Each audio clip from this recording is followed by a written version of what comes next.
Here, we have a list of speakers tonight. In fact, we have about 10.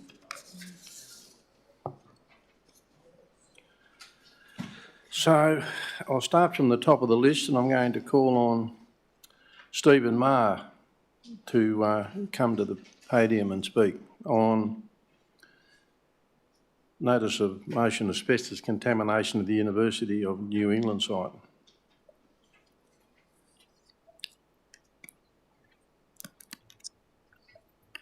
Mayor Webb, councillors and members of the public. I speak to motion 5.1, asbestos contamination University of New England site. So it was put by council, sorry, can you hear that? Okay. It was put to council that fit for purpose would indicate that the site did not contain asbestos.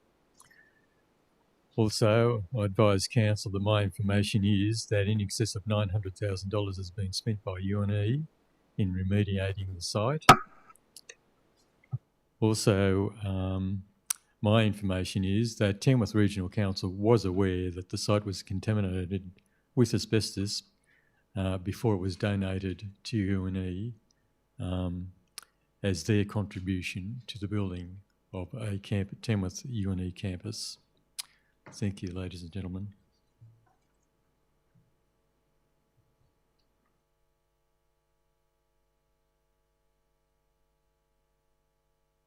I'll now call on Peter Gill to speak about proposed sale and development of the old athletics track.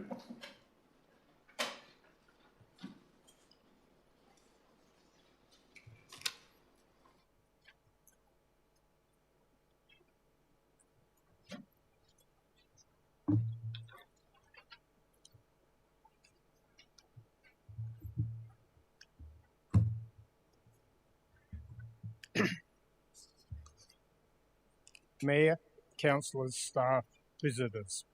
I speak against the proposed motion. That's the sale of the athletics fields. Noting the discussion at item 7.1 involving location of the Visitor Information Centre with a council office facility at the Hungry Jack's location, I raised the issue of ease of access and parking room for the large modern travel combinations, especially when the parking needs will compete with TRC office facilities.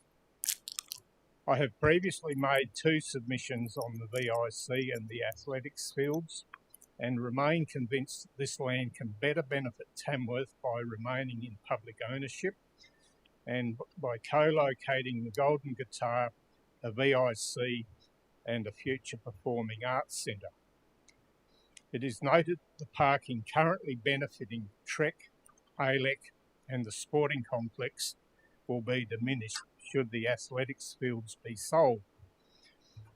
In compiling this presentation, I am restricted to publicly available information without access to the confidential information councillors have.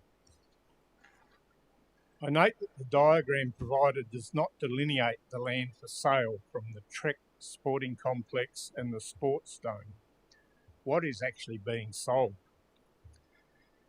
I believe the statements made by the Mayor at the meeting of 8 July 2025, there was no talk of selling the land, and the fact is stated in the business paper for this meeting that negotiations continued with a third party, having been discontinued 13th of August 2024, are inconsistent with public trust. Publicly available information via Google and AI suggests that the aquatic centre is running significantly above budget. It is very disappointing to see assets liquidated simply to plug budget black holes. Thank you.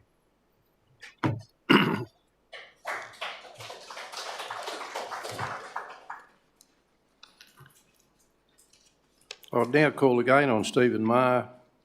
Item 5.3, notice of motion removal and disposal of kitchen material.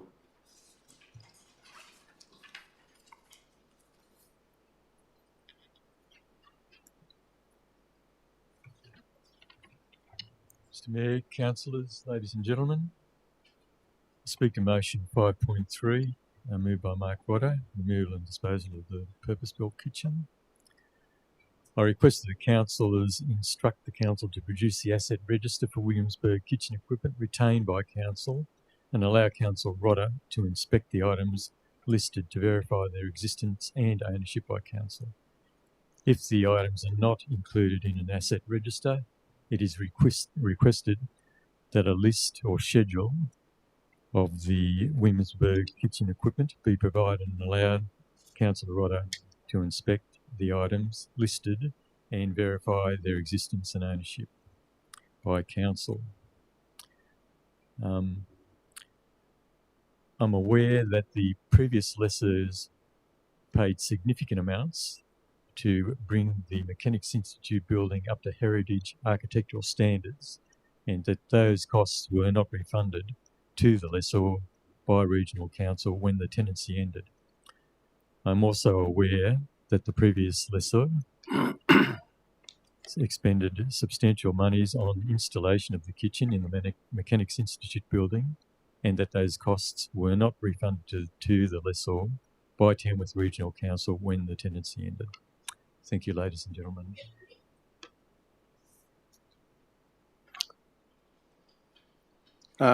Members of the public, will move on to the feasibility of heating of KOOTINGAL pool. I'll call for Lucia Perkis to come to the podium, please.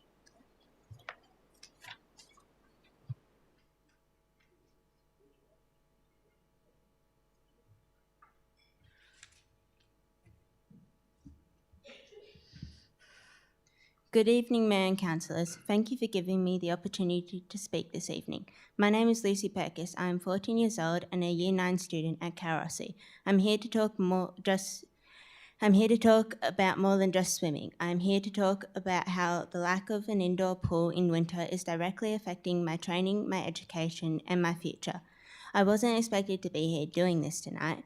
I was born 3 months premature with a right side diaphragmatic hernia that affects my lung function. I spent 2 years on oxygen. My mum put me into swimming simply to help strengthen my lung function. But swimming became something more. Over the past 5 years, I have progressed through squads, represented my town and my community and my region in major events and set records. Swimming isn't just a hobby for me. It's my sport, it's my commitment, my health, and a pathway that supports my education. I am on a scholarship that depends on my performance and my ability to keep training, and that's where the problem begins. When winter comes and there is no indoor pool, my training stops being consistent, safe, and effective. And when my training suffers, my performance suffers. And when my performance suffers, my education is put at risk. Most sports can adapt. Swimming cannot. It requires water, lanes, and proper facilities. Without an indoor pool, winter becomes a season of lost progress, broken routines, and missed opportunities. This isn't just about me. This affects students, athletes, families, schools, and community members across Tamworth. Aquatic facilities are used year-round. By not prioritising an indoor pool, we are limiting opportunities for young people who are trying to balance school with high-level sport. I work incredibly hard. Early mornings, late afternoons, and weekends. I push myself in the pool and in the classroom. Dedication cannot replace access. Talent cannot grow without opportunity. As a community, we should not have to travel hours to other towns to access indoor pools.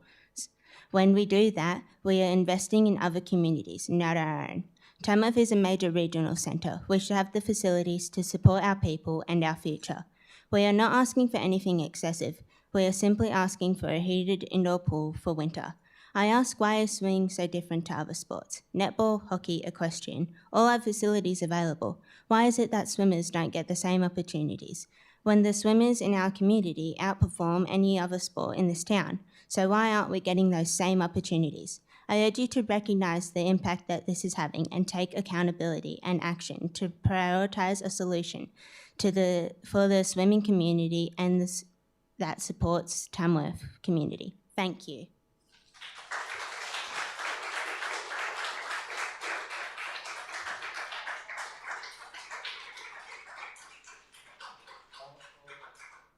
I'll now call on Benjamin Taylor to talk on the same subject.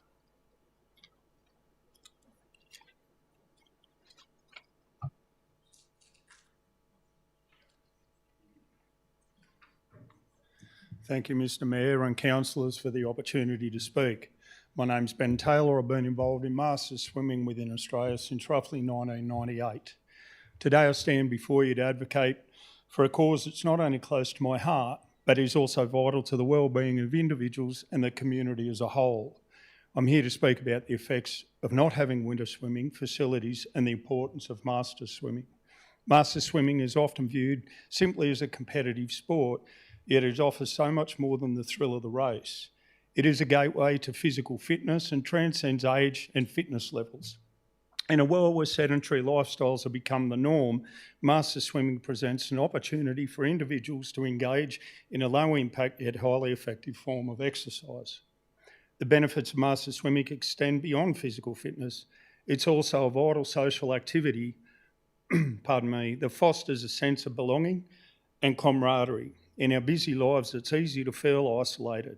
Each practice session is an opportunity to motivate one another, to lift each other up and to celebrate our collective efforts. Our local masters swimming team often engage in community outreach, promoting the importance of fitness and well-being to others. By participating in this movement, we're not only improving our own lives, but also inspiring others to embrace an active lifestyle. Let us not forget about the profound mental health benefits that come with regular swimming. It allows us to clear our minds, reduce stress, and find a sense of peace in the water. In today's fast-paced world, you would all agree, where anxiety and pressure can overwhelm us, masters swimming offers a sanctuary. It's a place where we can leave our worries at the pool's edge and emerge rejuvenated and ready to tackle life's challenges. In closing, to lose a swim facility over the colder months will be a tragedy. It's not merely a physical activity, but a holistic approach to health and well-being. It's a source of physical fitness, a platform for social interaction, a means to strengthen community ties, and a catalyst for mental wellness. Swimming is not seasonal. Likened to a religion, it's practiced daily. Thank you.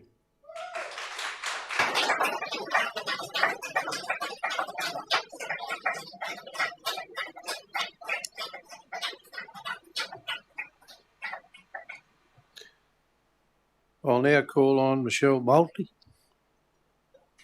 on the same topic.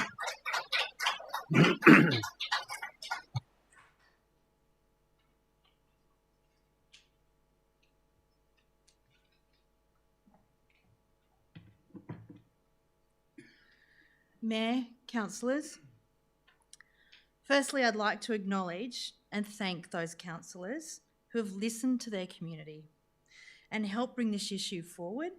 Your support matters and it is most valued. Thank you for the opportunity to speak. I'm here on behalf of the swimming community and for the community who asked for two clear actions. Keep the pool open. Can you please extend the pool opening hours to go through school holidays? Other areas around, council areas around our area have done so, and we seem to be the only ones who haven't. Funding, consider heating the 25-metre pool at KOOTINGAL. As previous speakers have said, this is not just about swimming, this is about health, safety and fair access. Swimming is one of those only activities that supports every age, as you've just heard, and ability, from young children to learning vital water safety skills to older adults. And maintaining that mobility and independence to people managing injury and chronic illness is really important for our community and our community's health. These needs don't stop in winter, but the access does. And unfortunately, our health doesn't pause for winter either. It's a continuation and we need to continue it, and we need to have facilities that allow that. And when the access is gone, people just don't go elsewhere, they stop. So risking that is a big risk for our community. The impacts on hundreds of aquatic users across our community, and for many of them, there's no alternative, especially now when fuel prices are so high. For many families, this is the only safe and affordable activity their children have.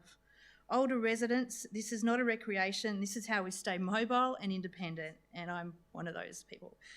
Our community funds these facilities and expects them, not closures, and they are needed the most. In this gap, in access continues, we will see a real drop in participation, safety and community wellbeing, and that will take years to rebuild, and this is preventable. Keeping a pool open and heated is a simple practical step that protects the community for Learn to Swim, for clubs and everyday health of the community. We're acknowledging and we are excited for the future aquatic centre. However, health doesn't have sessions and neither should access to our pools. The decision we make now really matters. This is a clear, practical step that is within your control, and our community expects you to act. Thank you again for your time.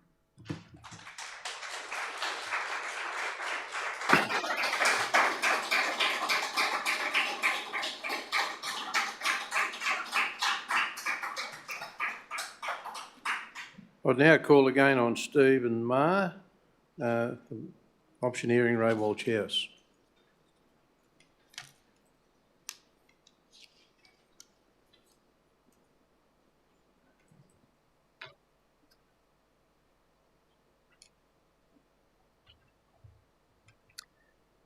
Mr Mayor, councillors, ladies and gentlemen. I speak on behalf of the Tamworth Rural Ratepayers Association.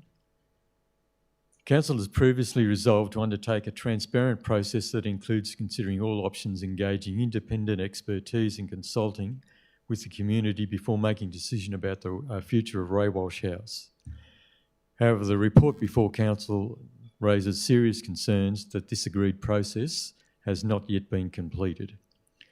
There are three key issues. All options are not clearly demonstrated. Council resolved to consider all options, including remediation, repurposing and redevelopment. The current report does not clearly present a balanced comparison of these options to support informed decision-making. Council has also resolved in the Mayoral Minute of 23rd September 25 that this process include up-to-date valuation of the building in its current state, an estimated value if rehabilitated to a safe standard, and an estimate of costs of the necessary works. It is not clear from the current report that this information has been fully provided in a way that allows councillors and the community to properly assess all the options. This information should be prepared and provided to councillors and the community. It is also pointed out that a rough order of magnitude costs has been prepared for an administrative centre at the Australian Country Music Foundation in Hungry Jack's Corner. This concept design ranges in costs of $51.4 million to $81.8 million in the annexures. Admin Instruction 3 states that the concept design and estimate is to be presented to Council for approval. It clearly states that TRC does not have the funds to pay for a new building on the proposed site, and that if TRC were to borrow the funds, it would be unable to repay a loan of $51.4 million, let alone of $81.8 million. Council should not approve this proposal at this time, nor proceed with Instruction 4 to prepare a design cost at $336,600. The consultation is only just beginning. Community consultation was intended to inform Council's direction. Instead, consultation is now being proposed after significant work has already been undertaken. Decision points reached without clarity. Councillors are being asked to progress to the next stage without clear evidence that what previous resolutions have been fully implemented. Approving this recommendation without resolving the issues risks Council progressing a pathway that has not been fully tested against its own resolutions. Council has made a commitment to follow a transparent process to consider all options. The question now is whether that process has been completed before the next step is taken. The Ratepayers Association is calling on councillors to ensure the process is complete and consistent with the council's own decisions before proceeding further. This includes confirming that all options have been properly assessed, ensuring relevant information is available, undertaking a meaningful community consultation before progressing. Once Council moves forward from this point, it becomes much harder to revisit earlier decisions. It is critical that the process is right before the next step is taken. The Ratepayers Association urges councillors to carefully consider whether the work required by previous resolutions has been fully carried out before approving the recommendations. Thank you, ladies and gentlemen.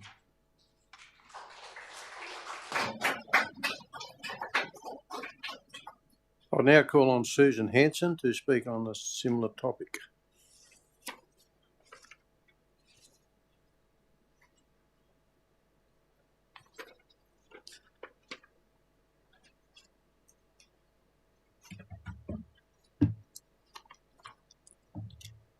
I am Suzanne Hanson. I am speaking on item 7.1, Optioneering, Walsh House and Tamworth Regional Council Administration Accommodation.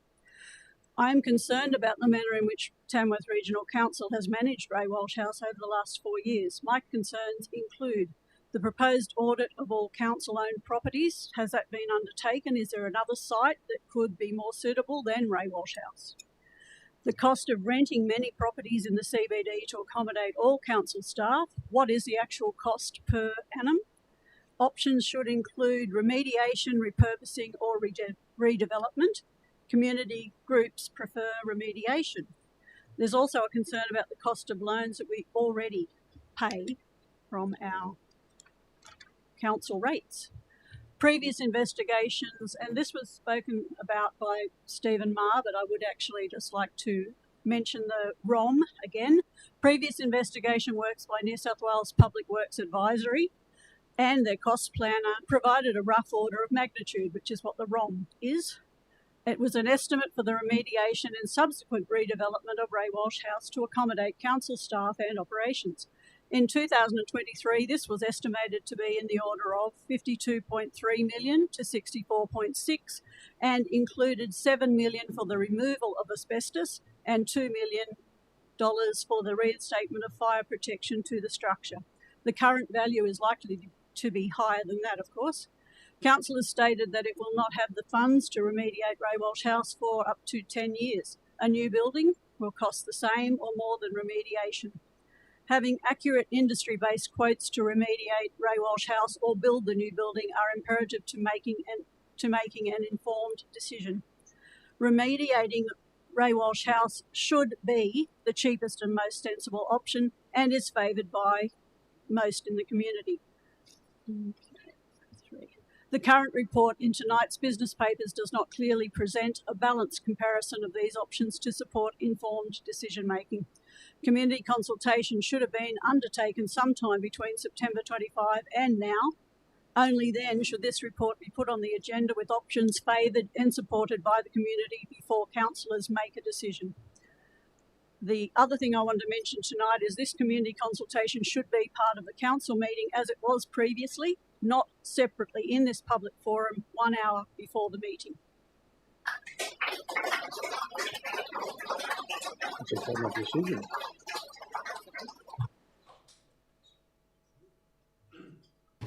I don't normally make comment when we have speakers, but I have to say to the last speaker with the last comment, that's a state government decision. That's not our decision.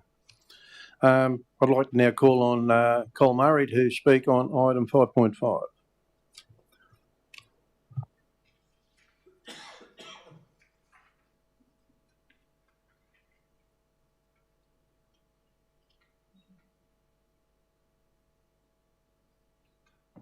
Thank you, Mr Mayor.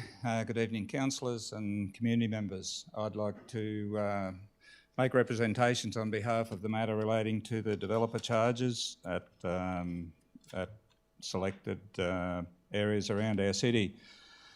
From the outset, I'd like to have it understood that my company actually contracts to developers in a role of project management, but certainly in this case and not likely to happen into the future, this will impact on any work I'm doing currently or into the future. I believe that this policy is a regressive one for Tamworth. I think there's a a much better way we can take our community forward into the future. If we don't give private investors some sort of certainty and some equity into the growth of selected suburbs, we're not likely to be able to attract the workers we need into the future. Tamworth has a very, quite an impressive, I believe, plan to move forward with growth. We need to facilitate that in the best possible way and not by providing inequitable developer charges for certain suburbs. I think if that developer charges are spread equitably across the whole development community, it's a much fairer way, and I think council has demonstrated that many times since amalgamation in 2004. We need to be attracting investment, not trying to push back against it. And like, if we don't get if investors don't choose to come to Tamworth because it's too difficult, I just think they don't really need to invest in Tamworth. They can invest anywhere. They're after a return. That return will be available in other cities, and I think we'll tend to lose them if we don't at least give them some equity. There will be no additional charges for community members, as suggested by some of the populist community on social media and other media. That's just a fallacy, and I think it's unfortunate that sort of message can be spread in our community, that the developer charges would or should be shared across the whole development sector for commercial development in the urban area of Tamworth.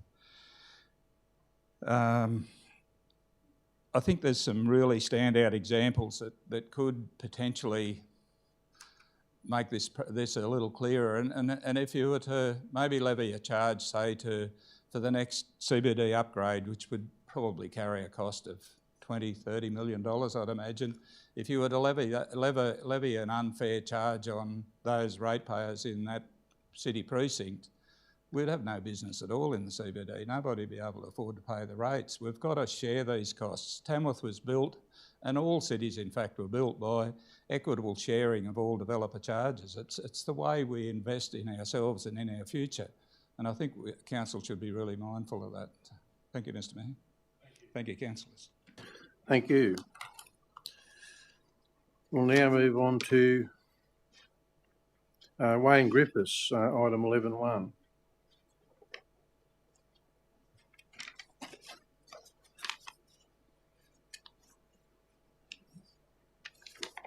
Thank you, Chair. Good afternoon, Mayor and councillors. My name is Wayne Griffiths. I'm the CEO of Winninali. I just wanted to speak today about the proposed lease on Bridge Street and just ensure that council, community and public are aware of what we're trying to do in the Tamworth community. The program that we intend to operate in that building is the Safe Aboriginal Youth Program, or the SAY program. At its core, the SAY program is an intervention program that works with young people before they enter deeper into the justice system.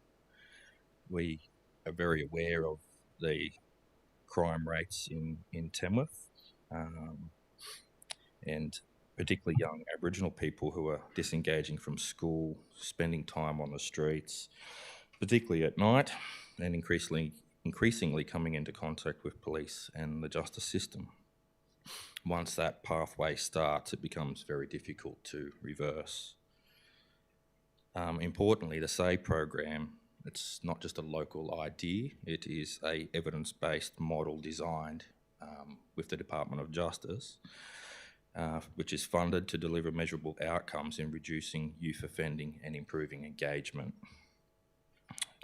Winninali is already delivering elements of this program in Tamworth now, but without a dedicated space, which limits how the program is structured, which limits its consistency and the effectiveness of the program.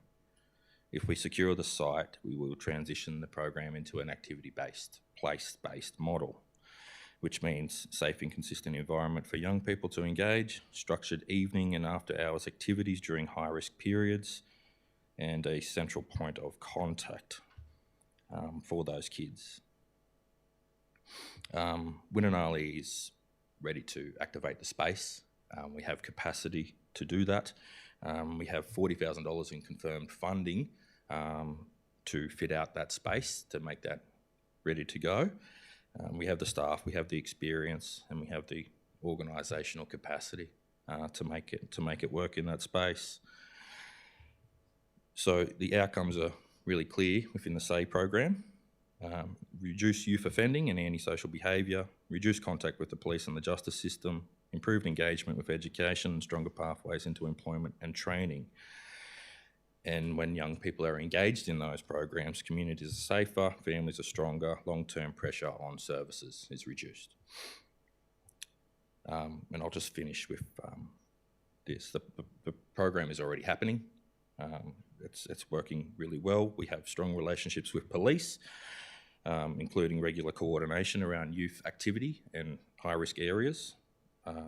We have participation in joint forums focused on at-risk youth around Tamworth, and we're also working alongside local organisations, and in particular some local Aboriginal organisations, sharing staff and other resources to help make this happen.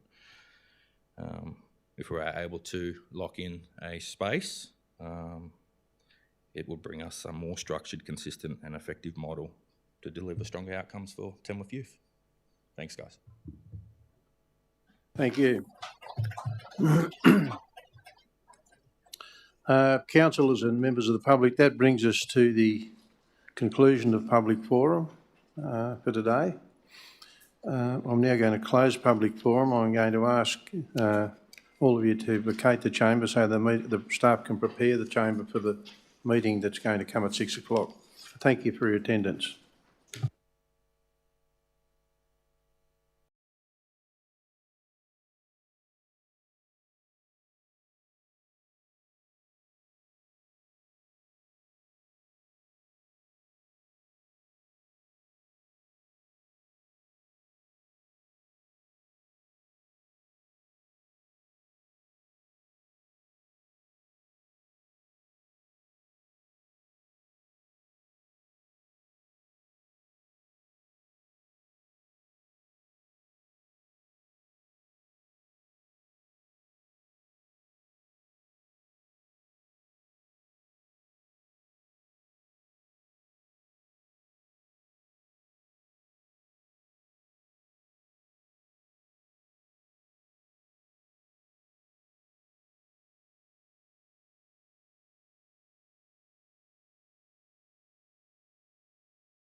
Councillors, I'll now go to item 1 on the agenda, having declared the meeting open, and we have one apology tonight from Councillor Stephen Mears, who is away on a work commitment, I understand. Could I have someone move that we accept that? Councillor Sutherland, second to Councillor Impey. All those in favour say aye. Aye. Councillors, we'll move to item 2 of the minutes of the previous meeting. Could I have somebody move that they're a true and correct record? Councillor Budd, seconded Councillor Sutherland. Any questions, councillors, before I'll put those? All those in favour of their true and correct record? Aye. I'll move to item 3, disclosure of interest. Do we have any disclosures of interest tonight? Yes, we have one, Councillor. Thanks, Mr Mayor. For item 9.3, the fee waiver for Youth Weeks events being hosted by the Youth Council, I want to declare that I have a notable existing relationship with the external organiser assisting the Youth Council to organise these events, Ms Sewa Among, in that we both ran for the last local government election on the same group ticket. Advice I've received is that this is a less than significant non-pecuniary interest and I will therefore be remaining in the room. Thank you. Further disclosures? Councillor Impey. Thanks, Mr Mayor. Just in the interest of keeping transparency, a non-pecuniary and non-significant interest for item 5.6.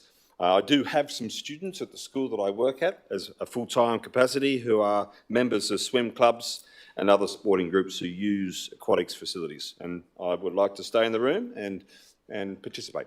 Thank you. Councillor Sutherland.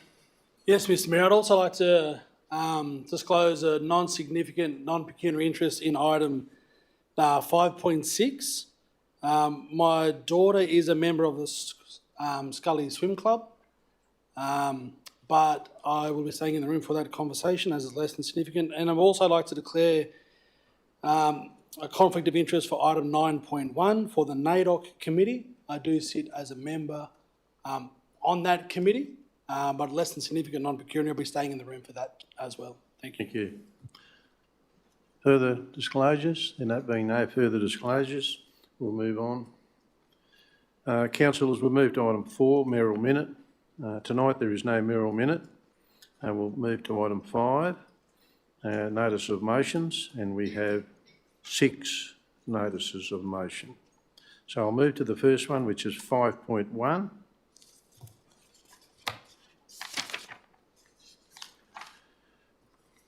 And I'll call on Councillor Rodder, who's moved that motion to stand. I'll move that motion when I speak. Do we have a seconder? Councillor Impey. Councillor Rodder, do you wish to speak to that? Anyone wish to speak against the record? Oh, well, it's actually some answers to some questions. Did anyone else want to make comment on that? No? No further comments. I'll put the motion that the questions are answered. Councillor Rodder, all those in favour say aye. Aye. Carried unanimously.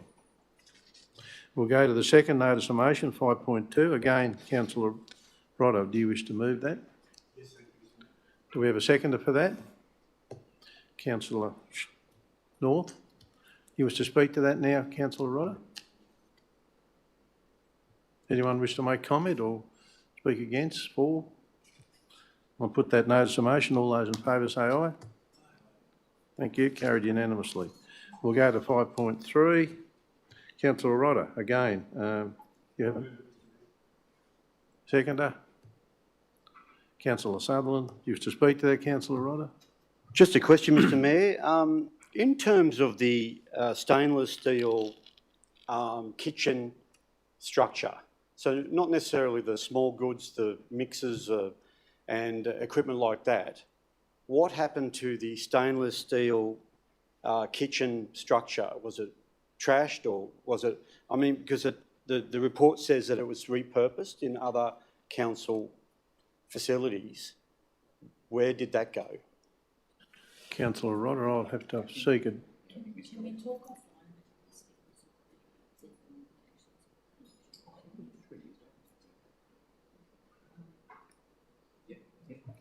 offline? Thank you, through you, Mr Mayor. A majority of the kitchen structure, including benches, dishwasher and other items like that, were repurposed at Trek and at ALEC. I haven't got the breakdown at hand, but that's what happened to those items. Does that answer your question, Councillor Rodder? And so just clarifying that the stainless steel parts that would have been probably made specifically for the mechanics building, that was actually taken out and then taken over to Trek? Yes. Yes. Thank you. Anyone wish to have further questions on that notice of motion? Councillor North.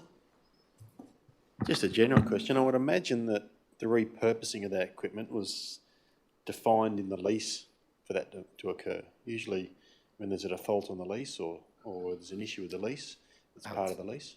Through you, Mr Mayor, thank you for the question, Councillor North, but there are some strict rules around the disclosure of the agreements that were reached when the lessee departed. I'm happy to answer those questions in closed council. Further comments, councillors? There being no further comments, I'll put the motion as put. All those in favour say aye. Aye. Carried. Councillors, we'll now go to item 5.4. Councillor Rodder. Do we have a seconder for that?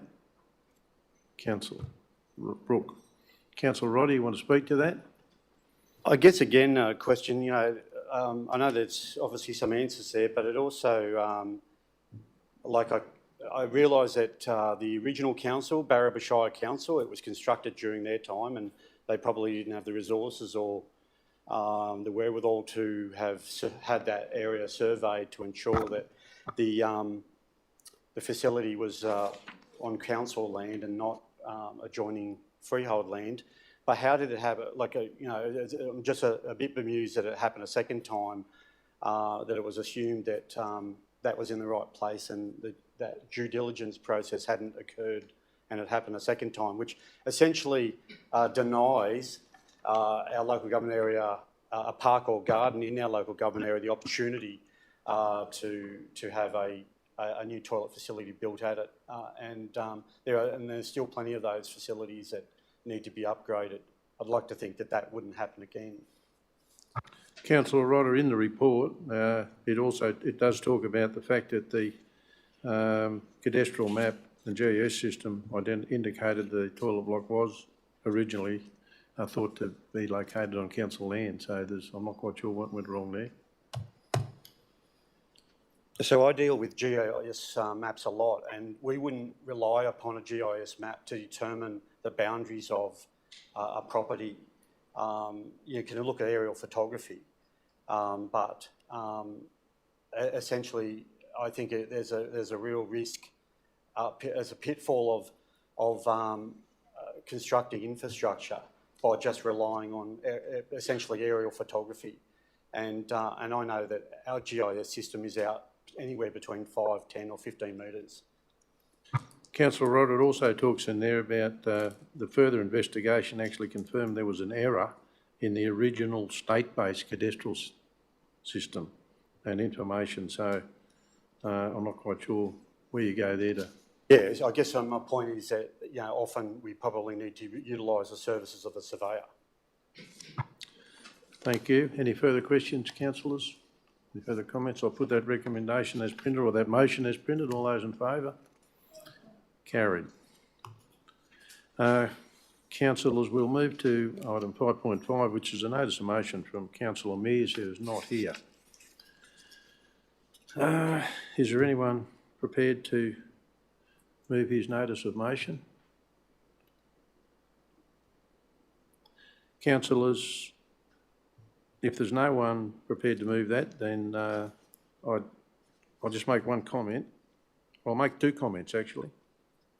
One is it will lapse from one of a mover. Secondly, as I said, what Councillor Mears is asking for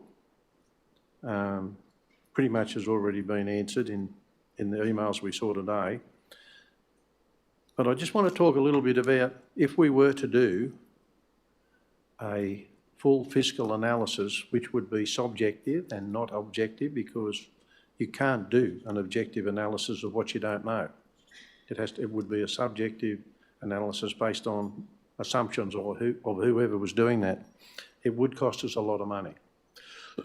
Councillors, I just want to bring your attention to a few things, and that this is applicable to this and a couple of other matters in the business paper tonight. Over the last couple of weeks, but particularly over the last few days, there's quite a few things that have happened in the world, and there's quite a few things that have happened in the economics that actually surround an organisation like ours. First of all, we all know about the fuel costs, and our fuel costs are considerable, as would be for many businesses. We use about 40,000 litres a week, so the fuel costs there are anywhere between $50,000 to $60,000 extra a week. We have to find that money somewhere. That's impacting on our budget. That's a couple of $1 million a year. The next thing that I want to talk about is the fact that there's now been an agreement reached between local government New South Wales and the unions in relation to wage rises for public council employees. In our budgets and our forward estimates, we were allowing about a 3.25% increase in wages. The agreements that's been reached with local government New South Wales and the unions actually come back at about at 4% for the next 3 years. So cumulative impact of that for the last year and the third year will be significant. So there's going to be a lot of money there on a $40-odd million wage component of our budget. The other things are obviously that our insurances have, and I think everybody in the community is affected by insurance. Our insurances have gone through the roof. And in recent times, we've been given some data that's showing us that our workers' comp and general insurance is going to cost a lot more than we've been thinking it was going to look like, for a whole different range of reasons. It is affecting everyone in the community, but it's certainly affecting the council because we have a massive budget and massive infrastructure that we have to insure. So I think when you start putting all that together, the General Manager and I have had conversations. We need to have very shortly and very quickly a get-together and have a conversation around what some of the cost impacts are going to be on our budget for the next year. And I think that is going to actually shed a light on some of the things that we're going to have to start thinking about, so that when items come to our business paper that are non-budget funded, we've got to start thinking about where that money is going to come from. So I'm talking about this item and some others. If we were to talk about this item and fund it and go forward with it, there might be a $50,000 cost to that. Where's that going to come from? So we've got to start thinking seriously about what we're going to ask for that's a non-budget item moving into the future. I know every business in this city is doing the same thing, and of course it has a big impact on them, but it has a massive impact on us. So I'd just like councillors to think about that. So councillors, moving forward, for the lack of a mover, I'll declare that motion not considered. We now have a motion from Councillor Ryan Brooke and Charles Impey, and would you guys like to speak to that? Yes, Mr. Mayor, I'd like to move that motion, and I assume my co-submitter was happy to second. Seconded, Councillor Impey. Mr. Mayor, the ability of people in our region to swim during winter is at risk of disappearing. We could be looking at 1 year of lost rehabilitation, learn to swim programs, or athletic training. But we all know we could be looking at years without this community service if the Aquatic Centre construction is delayed or runs into challenges. The swimming community has put forward a potential solution in heating the Kootingal pool. If we're serious about representing our communities, we have to have the courage to explore that idea. We can't base decisions on assumptions, we need information. And beyond us, the public deserves to have it too. Some worry that it will be too expensive, and with the weather cooling down, time isn't something we have the luxury of. With the weather cooling down, time isn't something we have the luxury of implementing if it would take too long. But if that proves to be the case, let's demonstrate that rather than expect the community to take our word for it. Let's get clear advice from our internal staff who manage the pool in our infrastructure projects on the ballpark of what this would cost and how quickly it could be delivered if it were. On that note, I want to comment on the email sent to councillors late yesterday cautioning us about voting in favour of this motion, because I think the staff are raising the concerns that they did.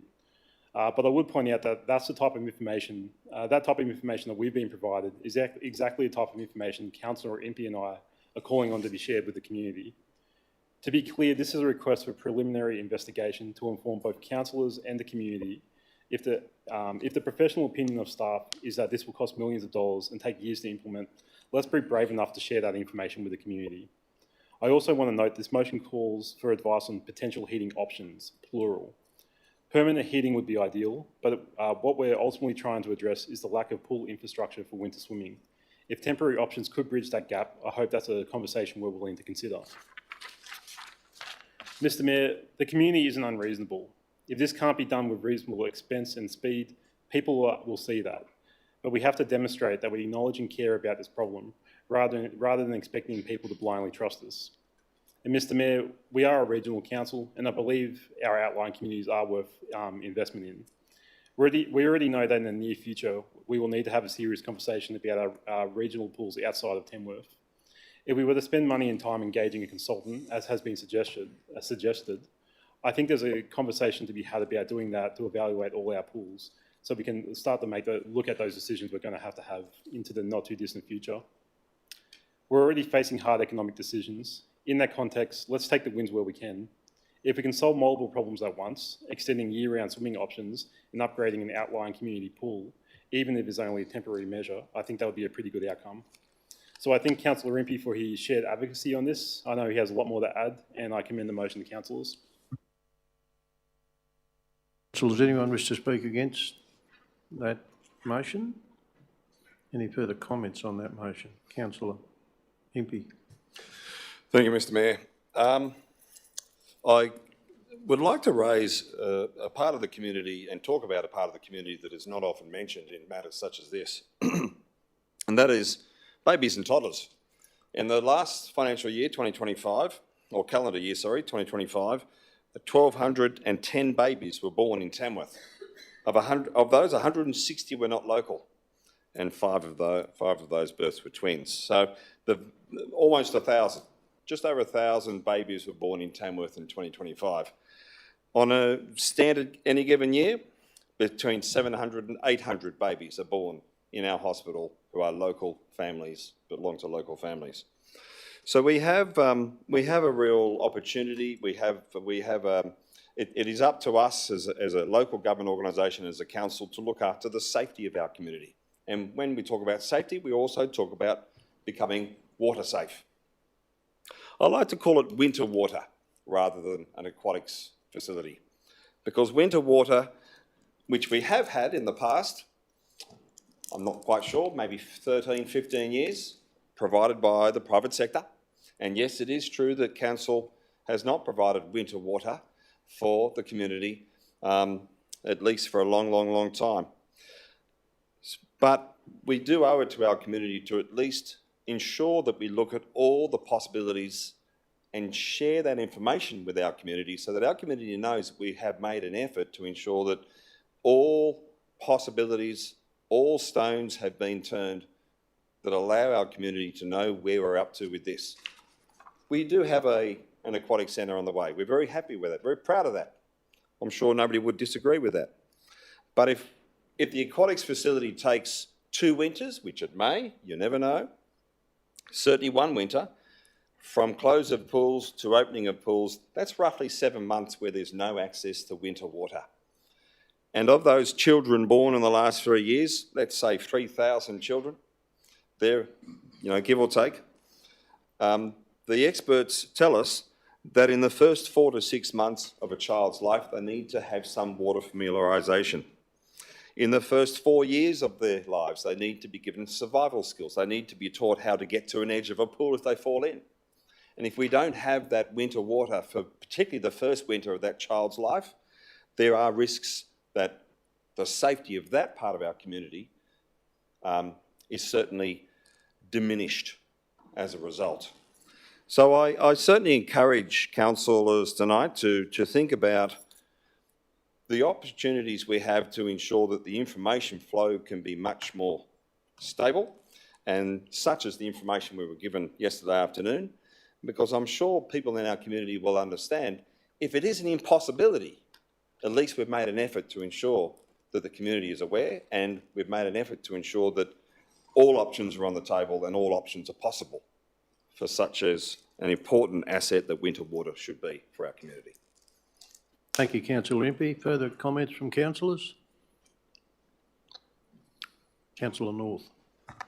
Thank you, Mr. Mayor. I may take a little while with this, I think, but you have to pardon my time I'll take. But and I commend Councillor Brooke and Councillor Impey for trying to put this forward, following up and trying to progress things, investigate things, ask for staff input.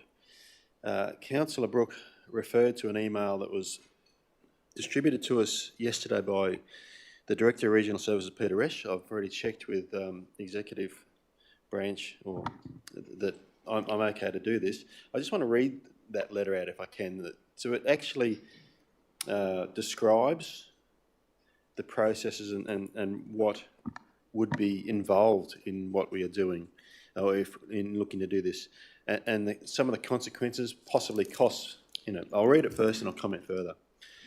The following is my summary of the information provided to me by the staff, and I'm suggesting that councillors may want to consider some or all of this information in deliberating this matter. Point 1. Notwithstanding that there has in the past been a privately owned heated pool in Tamworth available for community use, Council has never provided winter swimming options for the Tamworth community. Council's adopted strategy for providing winter swimming for the broader regional community is through the current delivery of the new modern aquatic centre. The provision of winter swimming options in Tamworth has previously been provided by private operators who made a commercial decision to close part of their business and replace it with an alternative fitness option. Point 2. Given my experience with high-level estimates being prepared internally and then provided to the community, where they are ultimately challenged and disparaged, and that's important to realise. If we want going to do this, it could cost, because I would strongly recommend that Council, when considering this matter, also consider the allocation of a budget in the order of $75,000 to engage suitably qualified aquatic consultants and potentially structural and architectural engineers, designers, to undertake this investigation. The cost to engage suitable qualified consultants has been estimated by our project engineers to be in the order of $50,000 to $100,000. Now this is just design, remember, or investigating, and likely to take several months. So that's this year gone. Notwithstanding the cost time involved in using specialist consultants, Council will have a higher level of confidence in the estimated cost timeline of the work, and will ultimately have better information with which to make a more informed decision. Point 3, the scope of the work provided to the consultants should or will include a cost estimate for the ongoing operational cost year on year. Council's current swimming pool budget is already fully allocated, and an additional ongoing recurrent budget will be required to maintain a newly heated pool. Point 4. It should also be noted that none of Council's existing aquatic facilities meet current water turnover rates, which is New South Wales Health Industry Standard. This means the reticulation plants doesn't turn over the volume of water fast enough to meet current pool reticulation standards, providing that we undertake, which we do, regular microbiological testing to prove that a reticulation is producing healthy water. New South Wales Health allow us to continue to operate outside the industry standards. However, it is envisaged that any upgrade to the pool or plant system will likely trigger the requirement to upgrade the reticulation system to meet the current industry standard. If this occurred, it would mean new filters, a new main circulation pump, new return line under the pool, and new gutters, obviously triggering significant pool improvements at considerable cost, all of which can lead to other pool structural issues. This reticulation improvement could easily exceed $1 million alone. However, this will also be confirmed by the aquatic consultants and will form part of their scope to investigate and report on. Point 5. And we have 8 points, eight points. As a general note, and in some way stating the obvious, it is difficult to open air external pools to retain heat during winter months. This results in the heating system needing to operate at a higher output to attempt to maintain the water at the desired temperature, resulting in substantially increased operating costs or expenses. To reduce this, most heated pools are enclosed, requiring a structure, air and humidity controls, and insulation. It is not proposed to include this or enclosing the pool in the aquatic consultant scope, however, can be added if the councillor so desire, noting a higher consultancy cost would follow. Point 6. It is expected that the heating of the Kootingal pool will inevitably lead to a negative impact on the operational cost of the new aquatic centre as well. If council decide to proceed with this work to investigate the heating of the Kootingal pool, it will also require a rework by our aquatic consultant of the aquatic centre business case. This will also result in an additional consultancy cost. The current aquatic business case does not consider the impact of having a second heated pool located just 20 kilometres away. Point 7. Council staff are aware that conversations have occurred between local aquatic user groups and Farrer Agricultural Memorial High School about the potential of heating their pool as an alternate option. It is suggested that council have a better understanding of this proposal or possibility before proceeding with spending too much time or money on the Kootingal pool option. At this point, council staff are planning to meet with Farrer later in the week. Point 8. Utilising the existing pools and infrastructure and extending the current pool season has been suggested by the local user groups. However, council staff are aware of the predicted patronage numbers being provided by key user groups, and based on past experience, there is concern that these numbers may be overstated. Staff each year have similar conversations with some of the user groups, but never have their predicted numbers eventuated. The reality, actual numbers recorded by staff of swim club members in lanes, is only seeing an average of 15 club members combined across 3 clubs at 2 sites each morning.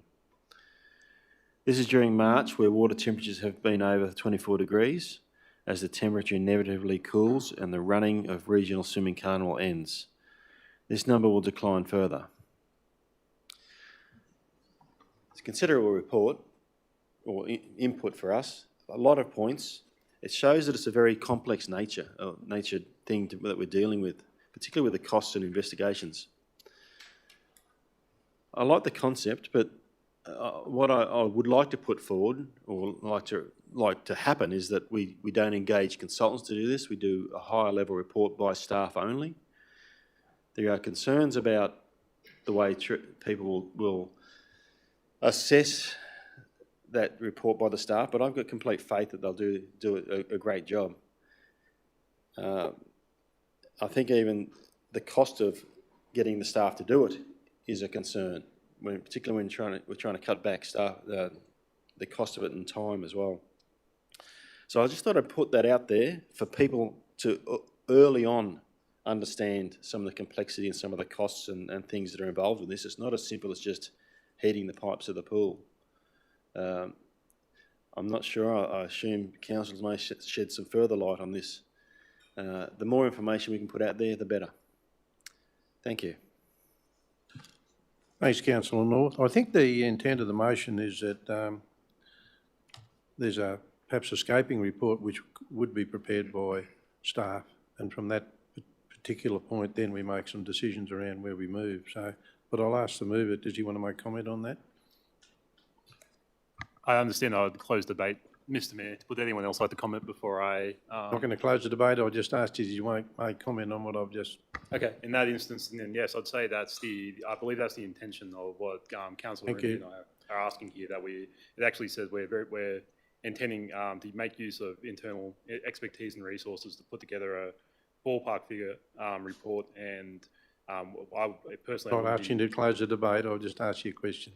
Yep. So- And in that case, yeah, it's not our intention to suggest that we should go out to an external consultant for this work. Further comments, councillors? Yeah, thanks, Mr. Mayor. I just wanted to make one final point, and it's worth noting, and I'd be quite happy to talk to the staff about this later on. Councillor Impey, you've spoken. He's got to. You have spoken, so. Okay, rightio. I thought you gave me permission. Oh, good. I know. Councillor Sutherland. Thank you, Mr. Mayor, and thanks for Brendan or Councillor North for reading out that lengthy response from staff. I agree with what Lucy, Ben and Michelle all said around, as a council, we should be committed to supporting our swim clubs and making sure that swimmers have year-long access to heated pools. And I'm a strong believer that the aquatic centre and the intent and the investment in the aquatic centre will deliver that. I understand that at the moment,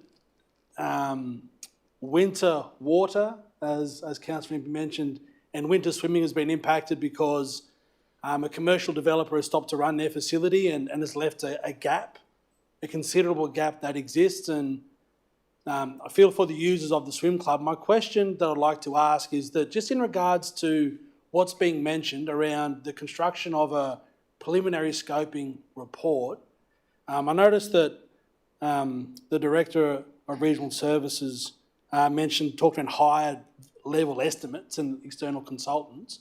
If we're talking about doing that in-house and getting something, an expansion of what's already been sent to us with some figures, I'm sure that the staff already have a lot of that information sitting around. Can I ask, Mr. Mayor, what would be an estimate time expense and financial expense for something of that level to come back to us that we could then put out to the members of the public to know all of those options? Mr. Resch. Thank you, Mr. Mayor, through you. Councillor Sutherland, the staff can internally have a look at this, and when they can come up with a rough order of magnitude, when they come up with a rough order of magnitude, they are using preliminary and conceptual designs. It's exactly that. It's a rough order of magnitude. They will factor in a large contingency as well, because could be unknowns that they don't know without digging up and investigating what's under the ground, etc., what the structures are like, what state they're in, what condition they're in, all of those sorts of things. They will make allowances for that. They will come up with a number. I will guarantee that number will be challenged in the community. But that's the number you're going to have to deal with. And my advice to the council is do not proceed on that number. Do not make a decision on that number when you have the ability to get a better number, but you're going to have to pay for it. That's my advice.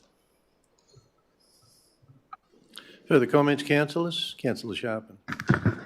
Thanks, Mr. Mayor. I was handed this letter just this afternoon from the Tamworth City Swimming Club, and according to them, the City Swimming Club has about 180 members with 190 in the Learn to Swim program, and they've got it very clear here. Can I please emphasise that we would not want to see an interim solution that affect the delivery of the new aquatic centre, which will be a far greater benefit of the community long term. I think that says it all when, off the top of my head, just under 400 people who are represented by this swimming club, this will significantly affect our aquatic centre if we open one just 20 kilometres up the road. Further comments, councillors? Councillor Rodder. Thank you, Mr. Mayor. Look, yes, I also received that letter, like other councillors, but the report actually stipulates there's 140 Kootingal Swimming Club members, 100 Scully Park, Masters Adult Squad 35, Tamworth Water Polo 360, Tamworth Triathlon Club 80 to 100 members. So it's not just one group that actually will potentially benefit from a refit of the Kootingal pool. And keep in mind that for us to rely upon the future aquatic centre to fix all of the, or cater for all of the aquatic users, it won't. It simply won't. And there'll be a lot of competition for that facility throughout the swimming season and throughout the winter swimming season as well. And for a city the size of Tamworth and adjoining communities that make up the local government area, it would probably be a real shot in the arm for our region to have a smaller facility that could cater for winter swimming opportunities in the colder weather. Other comments, councillors? Councillor Bard? Thank you, Mr Mayor. So my understanding is the proposal from the swimming clubs is not a long-term solution, but something that's going to be with us for maybe 1 season or 2 seasons. Is that a fair assumption? I don't know if you can answer that. Well, it could be, but we are talking about this motion from Councillor Ryan Brooke and Charles Impey calling for a report. So that could form part of that information that comes our way, Councillor. Thank you, Mr Mayor. There's no further questions. You can close the debate, Councillor. Thanks, Mr Mayor. Like Councillor Sharpham said, we all received a copy of this letter, and I would like to also highlight another part of the letter, where it says, from Tamworth City Swimming Club, where it says, "I'm writing to seek your support regarding an interim solution for a winter aquatic facility before the proposed aquatic centre is completed." I just would like to reiterate that ultimately what we're trying to do here is we're trying to fix the issue of there not being winter water, as Councillor Impey puts it. So the ideal solution for that, I think, would be to get an upgrade for Kootingal as well. But that, again, as Councillor Impey said, we're open to looking at turning over all rocks here and looking at all solutions, and that's also part of the intention of this motion. If we can do that in a temporary basis, that's something I think we'd also consider and support. Councillors, that closes the debate. So we're voting on the motion that's put forward by the two councillors to request a report outlining some preliminary scoping. So, councillors, all those in favour? Those against? 7-1. No, sorry. 7-1. There's only 8 of us. Councillors, we'll now move on to open reports.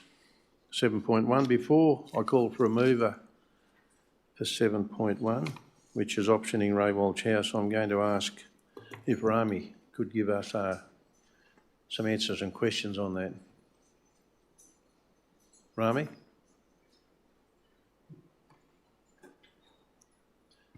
Through you, Mr. Mayor. I'd like to answer the question that was raised by Councillor Impey. And so, and the question is in terms of the attachments, what be the difference between what is in the report and what was reported in the attachments to that report. So the number that was in the external consultant is basically, again, and we reiterate the messages based on estimates. There are lots of estimates in there. And our internal team has also based their findings within the report based on estimates. So one thing has been taken out, which is the multi-story parking.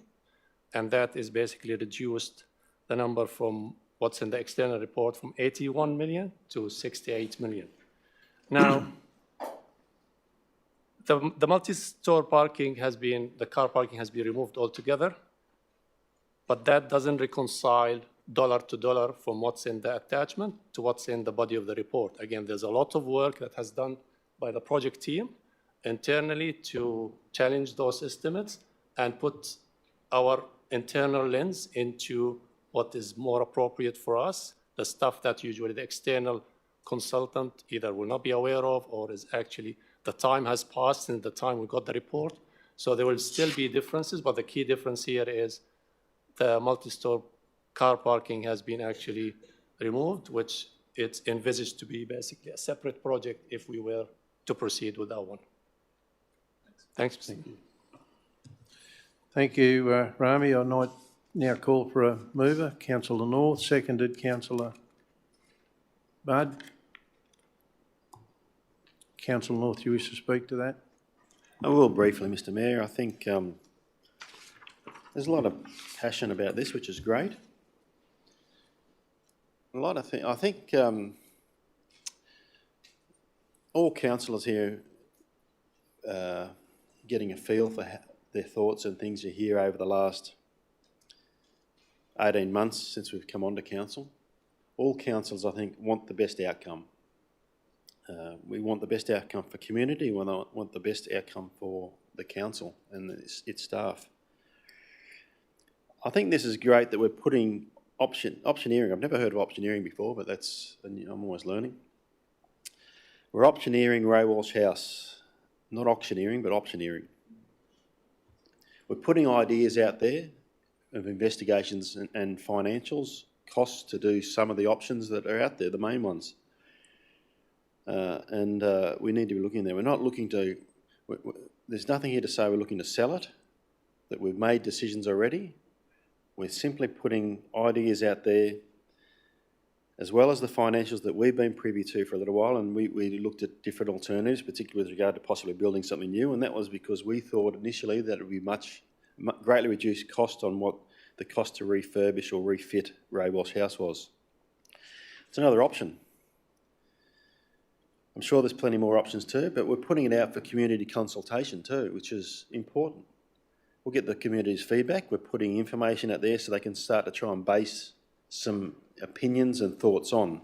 I hope they don't come to these consultation forums at the town hall and or wherever else we have them. I hope they come with an open mind after reading some of these figures and options we've looked at. As I said, there'd be more options. I think overall, this is a tough gig for us because we didn't ask to be put in this situation. No one wants to come and give us a hand getting out of it with regard to the financial side and going back into Ray Walsh House or anywhere else. State, federal have wiped their hands of it. So that's $50 million plus. Realistically, it's probably 70 million plus for either option, which we don't have the money for. There is no way in the wild world in the next 10 years, unless something develops from state or federal and some help. It's not an option for us, really. Or not in my view, with regard to borrowed funds coming up with the money. So we need to find ways to move this forward. We need to find ways also, ideally, to reactivate that precinct or that area, that structure. It's a massive gaping hole in the CBD of Tamworth. We have 200 to 300 office staff missing from the CBD, which affects all the businesses there. We need to reactivate the financial side of that. So that's what we're looking to do. As I said, it's all about openness and trying to encourage the community's input. The town hall meeting certainly does that. I think it was a great idea. I think Councillor Sharpen was passionate about putting that forward, and I think it was good. And then we'll have another meeting after that as well with the public, conducted by an independent person, so we can move forward further. So this is just about moving forward, and we need to move forward. Whatever we keep investigating here, investigating there, 4 years' time we'll be in the same position. So let's progress this forward. Council, does anyone wish to speak against the recommendation? Any further comments on the recommendation? Councillor Rodder. Thank you, Mr Mayor. First of all, questions. Within the body of the report is a cost for a meeting facilitator at $13,000.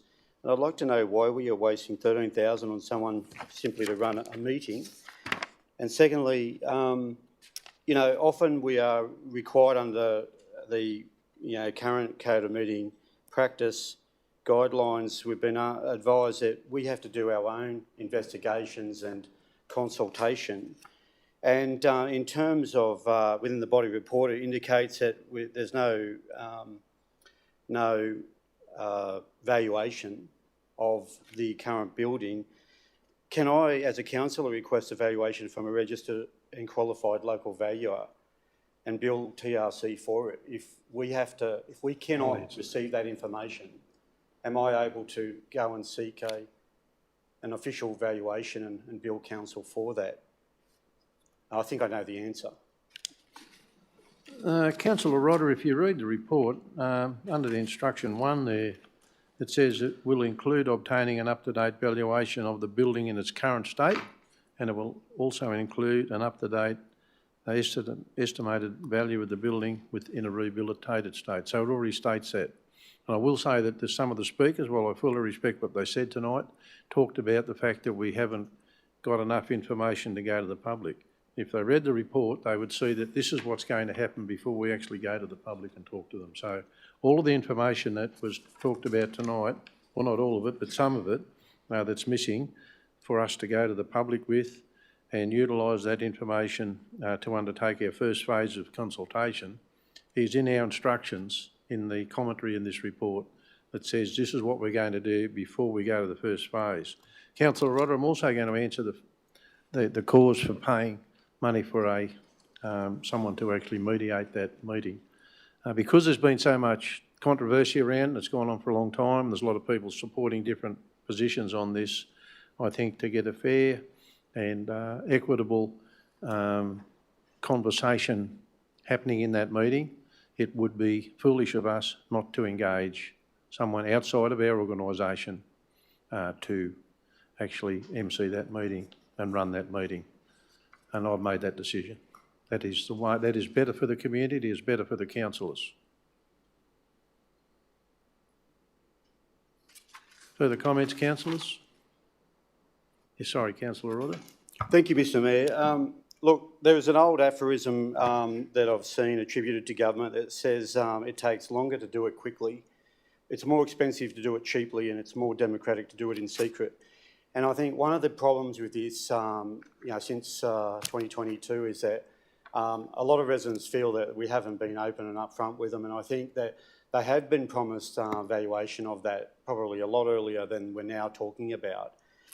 It's good that it actually is potentially going to come to us and be addressed. But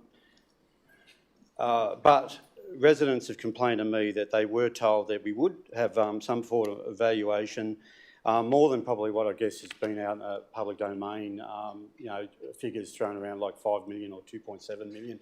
That simply would be unacceptable. And, suffice to add that when I tongue-in-cheek asked that question about valuation, I have heard a comment from a local valuer that feels that even in the current condition, it would be worth far more than figures that we've probably heard bandied around the community. And you have to think, considering the alternative of trying to construct something elsewhere, which would require demolition and earthworks and significant earthworks and stuff like that.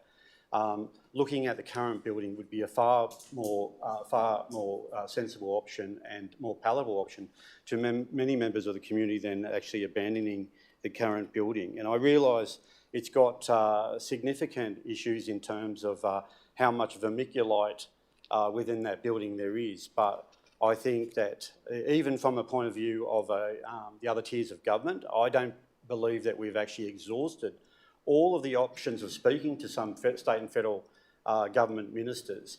And I think that governments today will be looking at more economical ways of doing something. And I think that they'd be a bit more sympathetic to us, saying that, hey, we've got an old building that does have asbestos issues that we want to cleanse and move back into. Can you help with that rather than the alternative of looking at a new flashy building? And I don't think the other tiers of government have an interest in local government continually building new flashy pieces of infrastructure that they want, that local government wants state or federal government to actually invest in.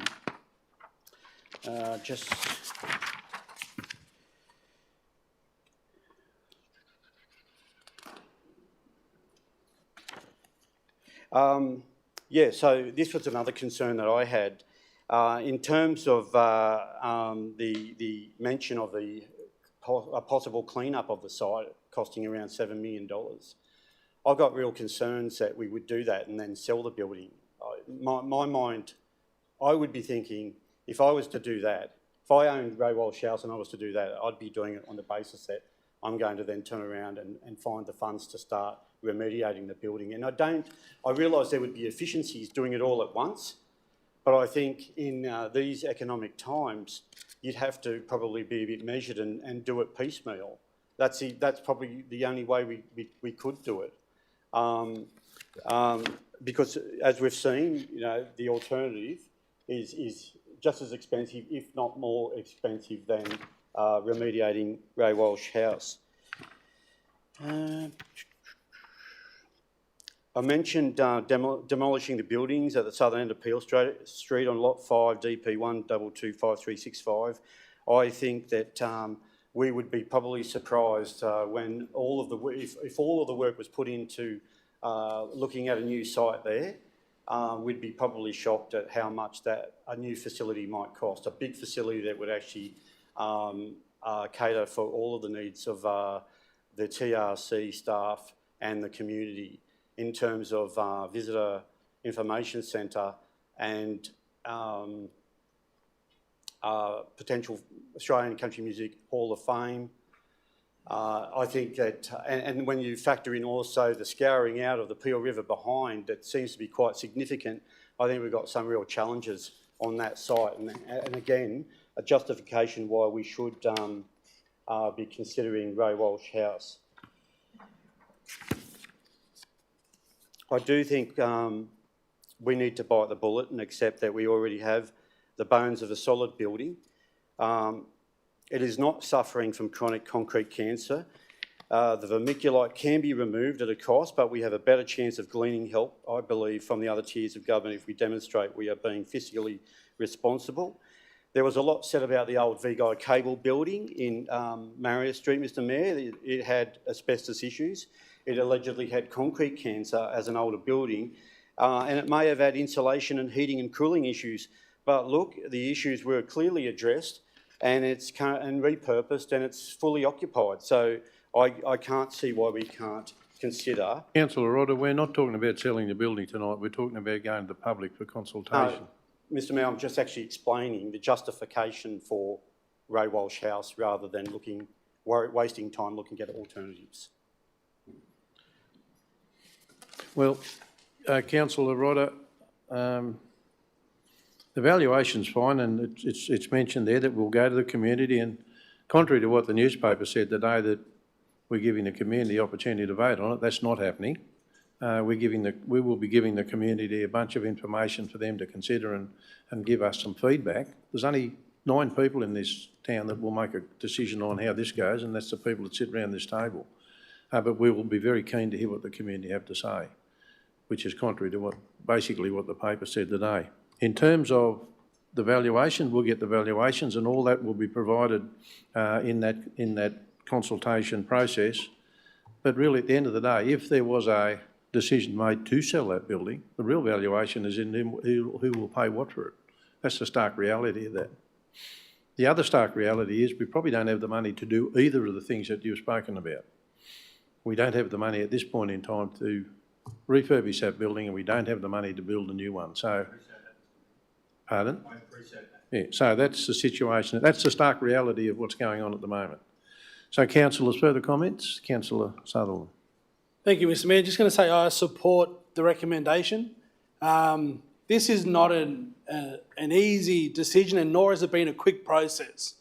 You know, I think we can all understand the length that this has taken to try to get right, and the iterations of recommendations and actions that have gone before us. This is about trying to get the information and put it out in the community to have an open conversation. No decision has been made yet about the future of Ray Walsh House. And I think this is a point to make, because I think a lot of people read, you know, what consultants say and what we put out, and Mr Resch hit the nail on the head with a previous comment to say that no matter what information we put out, it's going to be questioned. You know, people are going to question the authenticity and the accuracy, and they might even oppose it. This process is about trying to get that information out in a genuine manner for people to have an open conversation. And I'd really like the community to try to be a part of that process rather than think we're trying to lead anyone to a particular outcome. There's no doubt that as councillors, we have our own opinion. Yeah, we have our own perspective on this, and we're making the decision as council, I understand tonight, to park our opinion and to listen to the opinions of community. Whatever that might be, and The facilitation is not an easy role because we don't know where the outcome is. That's the whole point of facilitation. I do have a worry though, and hopefully the facilitator can manage this, and that is that I know that we're asking the community to discuss options. And as you said, some of those options, or all of those options, are going to come at a cost. And there is a reality of how do we pay for these things, you know, and there aren't a lot of options that we have as a council to get access to that type of money. Councillor Ryder mentioned, you know, applying for external grants, you know, and putting some pressure on governments to try to give us some money. That's a reality, that can take time, but the other options we have is around to generate that kind of money, selling public assets or generating the income from somewhere else. You know, and we don't have a lot of options to generate that type of income. And so I just worry putting those options out to the community and say, look, do you want a 50 million option? Do you want a 60 million option? You know, and everyone says, we like that one. And it's like, great, how do we do it? What, you know, I think that needs to be a part of the conversation or part of the consultation. And I don't know how you manage that, but that's a reality I think that needs to be included in that. Or is it seen as a phase 3? You know, and I wouldn't want to keep engaging, you know, facilitators to have that. I'd rather include it in that conversation initially. I'm not sure how to do it, but if that could be considered, I would really appreciate it. Councillor Sutherland, I can assure you those conversations will be had in phase 1. They have to be. Everyone needs to understand. We need to be transparent about it, and that's what we'll be. Councillor Brooke. Thanks, Mr. Mayor. I have a few questions, but Councillor Ryder preempted a lot of them. So I guess my main question now is just seeking some clarity around the phases of consultation. I welcome, you know, doing robust community consultation, but could I just clarify that my understanding is correct after reading through the report that the intention of the first phase is essentially say, look, we have some rough costings in the case of a new build. We have some outdated costings in the case of WALSH House. We're going to have to spend money for either options to get updated or more firm costings. How does the community feel about spending more money on this? Is that the intention with the first phase? The options, I don't know whether you want to answer that, Mr. General Manager, but... The answer is yes, that's correct. That's exactly what we're asking is, does the community want us to invest further money to get better numbers for the council on the understanding that with the financial pressures, we won't be able to pursue either option immediately. But yes, certainly that's what we're asking the community initially is with the information that we've already gathered, do you want to spend another $441,000 to get better information to supposedly facilitate a better decision? Thanks, Mr. Mayor. Supplementary, because that sort of preempts my next question of what would be the trigger point to go to a phase 2 or consultation. But I did want to ask about what that phase 2 would look like, being that we are talking about getting a facilitator. I know we have talked about doing a town hall meeting, and you may remember that I sort of brought up that I thought we needed to do more of that. It couldn't be a one and done. It sounds like if we're going to get a facilitator, the intention may be to do multiple sessions at multiple different points in time in a similar way that I know we did for the SRB. Is that the intention? Look, really, the first round of consultation we committed to in September 25, where we said we'd have a public meeting, and I think we just moved from there, following that, following what the positions are there of the councillors and what the community is talking to us about. We then move into I guess another phase of where do we go from here, what's the conversations going to be, what's the cost going to be to further conversations, and how do we go around it? And I'm not sure whether you want to add to that, General Manager. Mr. Mayor, certainly, Councillor Brooke, I would have thought that obviously from the first round of consultation there's going to be a lot of suggestions from the community, that there would then be a period of time where the staff could go away and actually examine some of those options if the councillors wanted to better understand whether they were viable options and so on. And then the final conversation before council makes a decision would be the one that would be hosted by an independent person, so that there was no bias perceived in the position presented by council, and everybody had an equal opportunity to have a say. Thank you. I'll just make one comment to finish up. I am going to support the recommendation because I do welcome moving this along and going forward through to consultation. It's been a long time coming, but I would just sort of say, I guess make the comment more so to fellow councillors that we are finally getting some movement here. Let's not squander it. If we're running a meeting at the town hall, we're not there to debate each other or debate residents. We're there to listen. Thanks, councillors. Councillor Impey.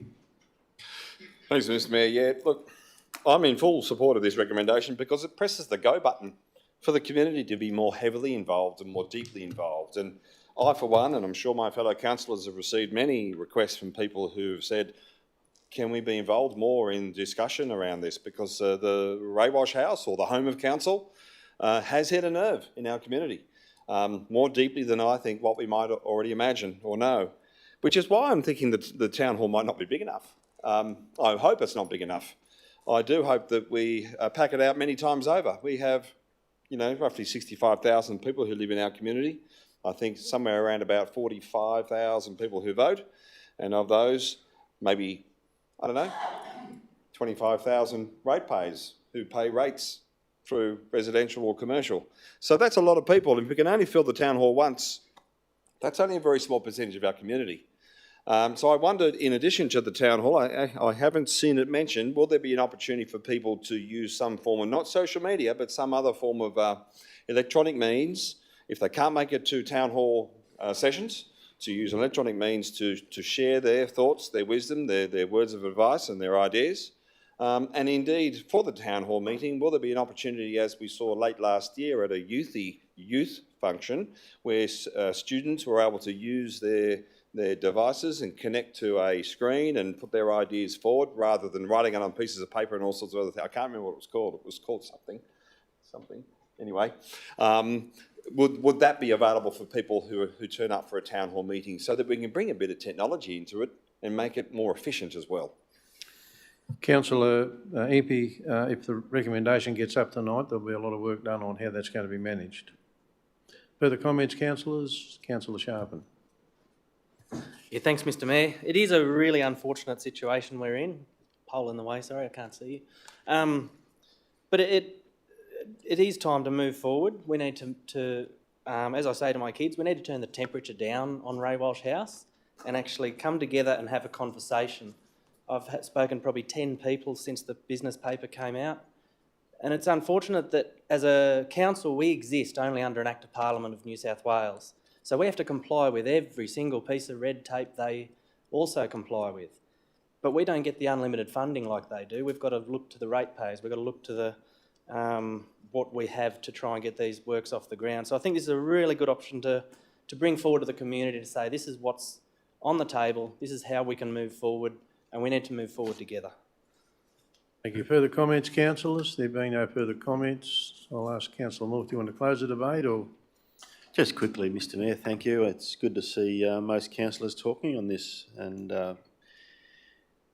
putting out more information, which is good.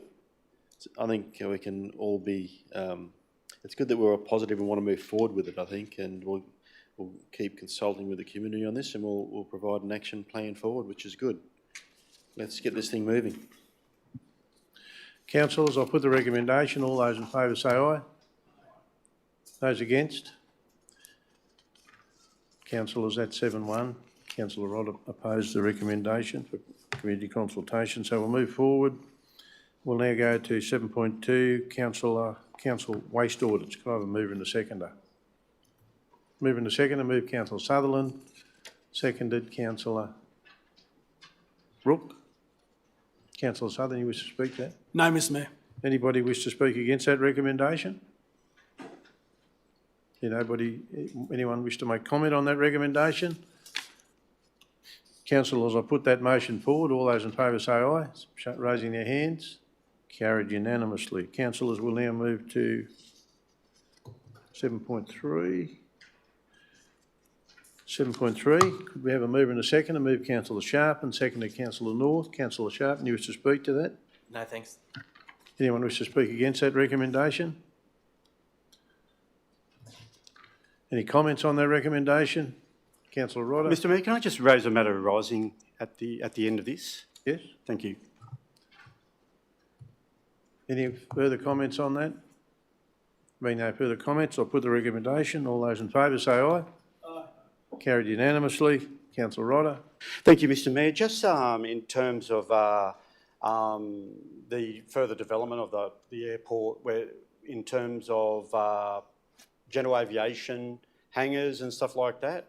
Can we at some point have a discussion about how that's moving along? You know, because I think it was spoken about in the 2021-24 council, and I thought things were meant to be moving reasonably well there, but they don't seem to have been. And I think there's still a serious need for additional hangar space in general aviation terms out of our airport, and it would actually add an additional layer of I guess, revenue for our council. Councillor Rod, there is a review of the master plan, but I might ask Pete, do you want to make comment on that? Through you, Mr Mayor, you said what I was going to say. I have informed the councillors that there is a process now that we've started to update the master plan out at the aviation precinct, and in that advice I mentioned to the councillors that there will be project advisory groups, multiple, and one of those groups will be the Aviation Strategic Working Group, which includes all of you councillors. And those matters about general aviation will all be discussed and resolved through that process, Councillor Otter. Thank you. Councillor Brooke. Thanks, Mr Mayor. Just a question off the back of that. I know with the new CODA meeting changes that came in last year, any committee that consists of all councillors is basically treated as a meeting of council and it falls under the same provisions. It's something that I think a few of us have wondered with that particular committee since we're all on it. But I think that committee is yet to meet yet. How would actually handle that? Has there been any thought organisationally put into that about, you know, if we were to meet, it would be live streamed and all the rest of it that goes along with it? Go to you for that one. Through Mr Mayor, Councillor Brooke, I appreciate what you've said, but you won't be actually meeting as the Airport Advisory Group. You'll be meeting as a project advisory group and providing input just like you would through a workshop type process. The report won't be formed, so we're actually seeking your input to the formulation of the report, which means it doesn't fall under the provisions where it has to be. Thank you, Mr General Manager. So we'll move on to item 7.4, energy audits. Could I have a mover and a seconder? Move Councillor Brooke, second to Councillor Budd. Do you wish to speak to that, Councillor Brooke? Yes, I do, Mr Mayor. I just wanted to say that I know that you know, and I know that Mr Logan knows that I've been eagerly looking forward to this one. And I'm happy to report that it was quite an enjoyable read. Look, I think this is fantastic data for us to have, and I think it will be invaluable for us as we look to replace end-of-life infrastructure and upgrade our facilities to run more efficiently across our sites. When you consider the relatively short payback period against the sheer volume of infrastructure, we could operate across dozens of sites, and also the sustained operational savings that follow that.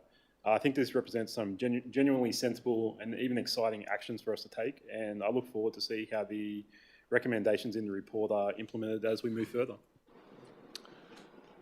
Further comments, councillors? Councillor Sharpen? Yeah, I had a good look through it myself. I was less impressed with the, particularly around the transformer. I've already forgotten what the word is. What are they called? Anyway, I just find a lot of those places like the town hall, the library, they don't have many inductive loads, and the scope of the benefit of those devices being installed, probably speaking to a few people, industry professionals in town, and they agree they wouldn't be that beneficial. And the same with installing a solar and battery system with a payback of more than 10 years. I would strongly advise against that because they don't last much longer than that. But apart from that, it was certainly interesting to read to see how much power we use as an organisation. Further comments, councillors? Councillor Sutherland? Yeah, thank you, Mr Mayor. Just to say that I was interested to see that the recommendations that accompanied the report across the 22 facilities that were looked at highlighted a potential savings annually of around $860,000 a year. You know, I know the last couple of years we've been talking around how councils can save money, having started to reduce cost and operation cost. I understand that to achieve that annual, figure requires significant investment up front. The report does highlight a couple of facilities that the HVAC systems are kind of getting towards the end of life, mentioning the Trek, mentioned the Town Hall, the library. Just to clarify, is it our intention in the replacement of those systems as they're at the end of life, we're going to look at a more effective, energy efficient way at those centres? Like, I know there's not an implementation plan of what the rollout looks like, but I'm assuming that those facilities that have an end of life identified, that we're going to replace those systems with something more efficient. Through you, Mr. Mayor. Thank you for the council question, Councillor Sutherland. So we have already made a provision in next year's budget from the building reserve that's been created through the SRV to replace the air conditioning at the gallery and library.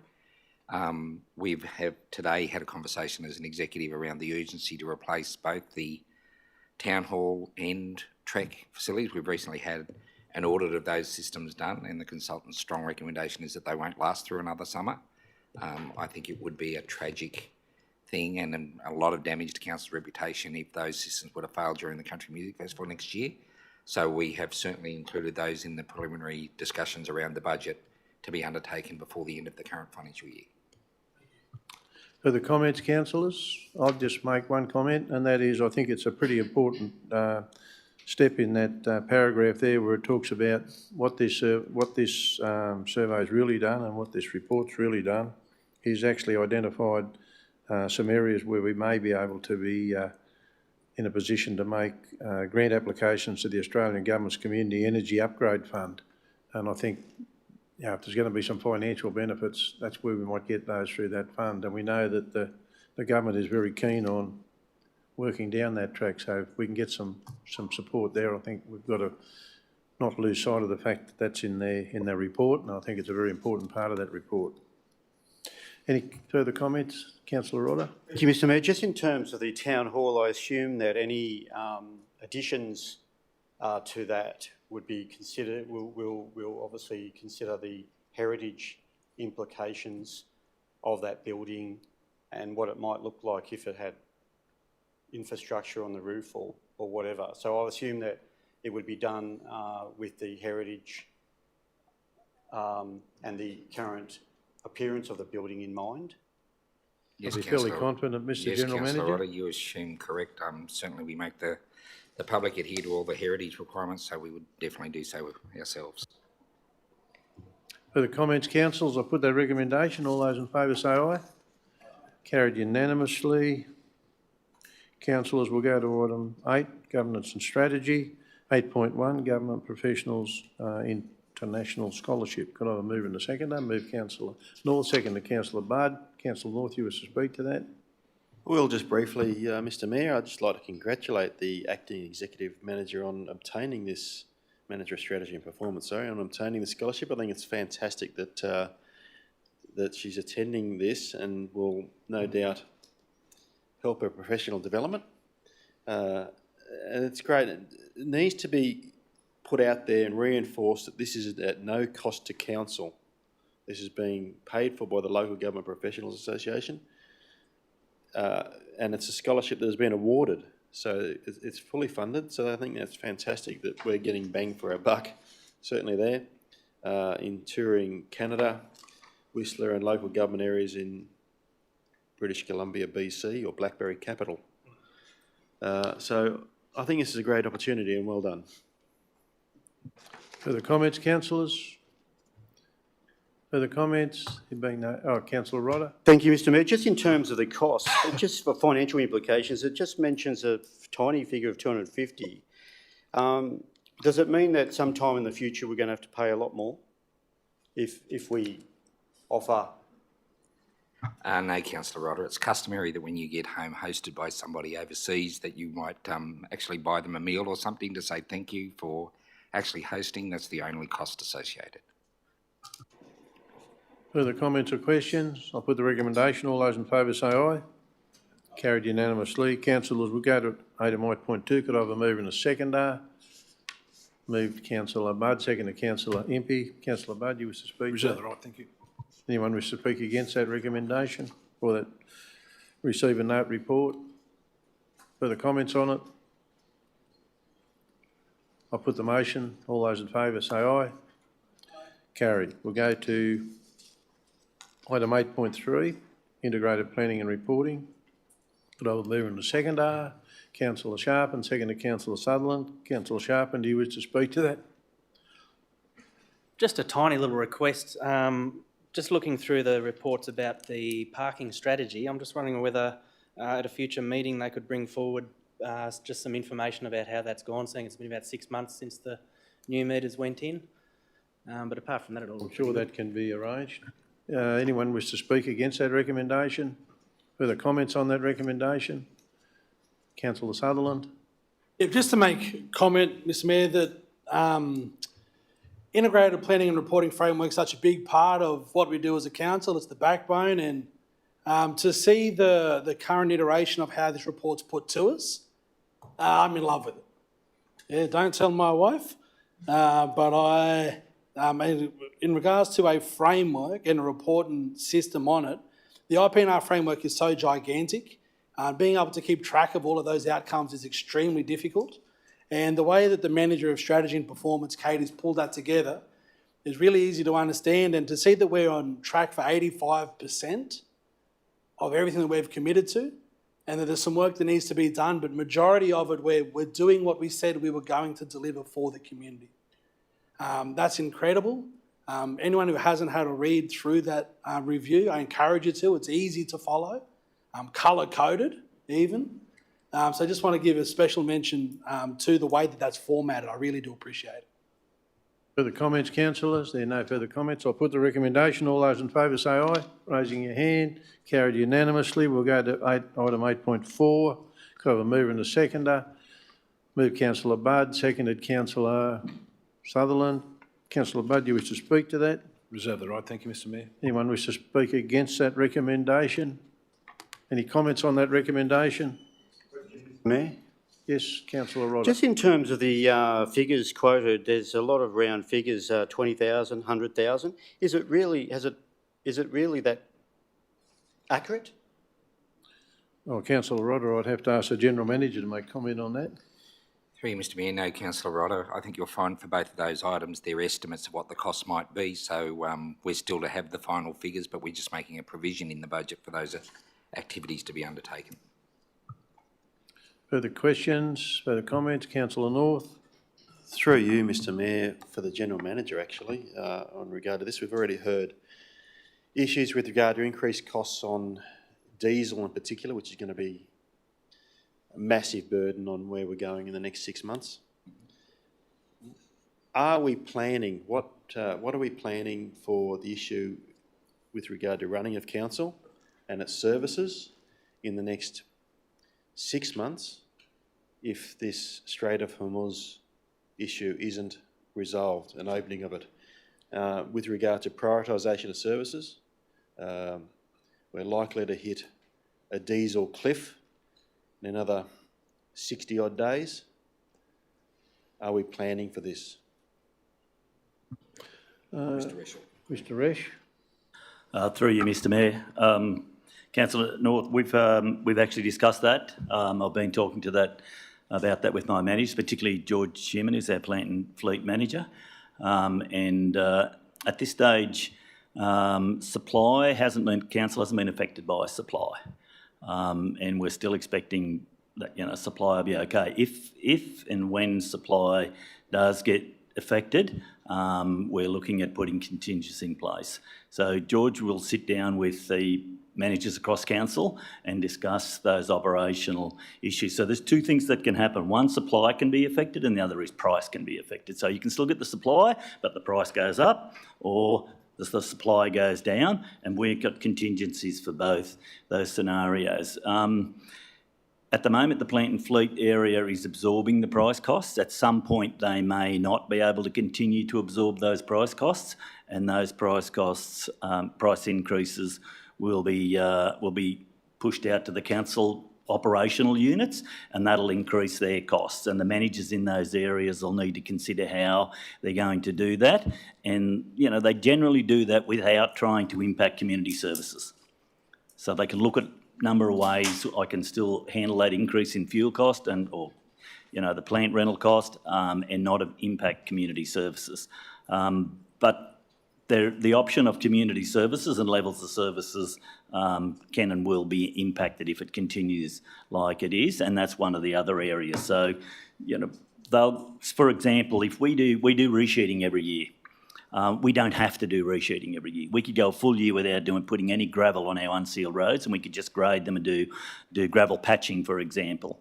And then if we do that, we do not need the haulage trucks, and we use a lot of haulage and a lot of haulage trucks to cart the gravel around 10,000 square kilometres. So we could push back programs like that if we had a fuel shortage. We use 30,000 litres a week.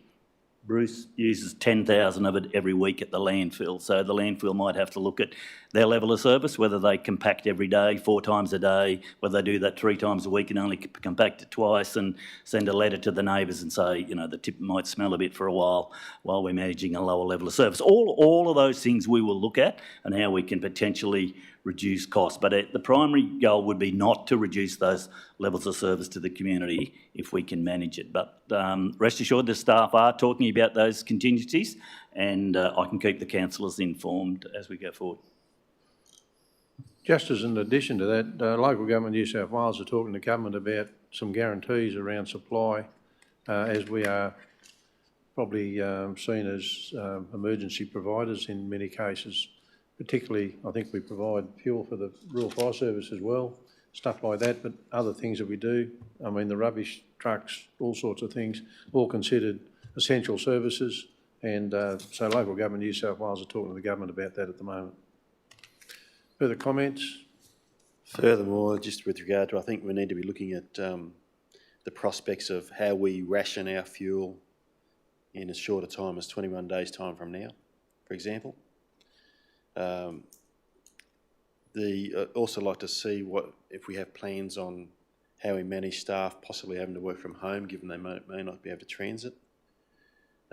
All things that are potentially or likely to happen, given that if this thing drags on for another 14 to 21 days, which isn't long, it's all possible. So I just like to make sure that we are thinking about all the broader things. It's just not about diesel availability.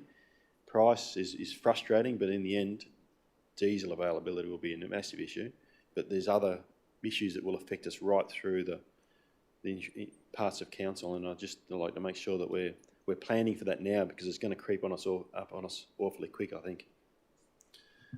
Through you, Mr Mayor, just wait one more comment, and that is that when I spoke to our plant and fleet manager today, I understand he's spoken to finance about this as well, but a lot of people purchase fuel on credit.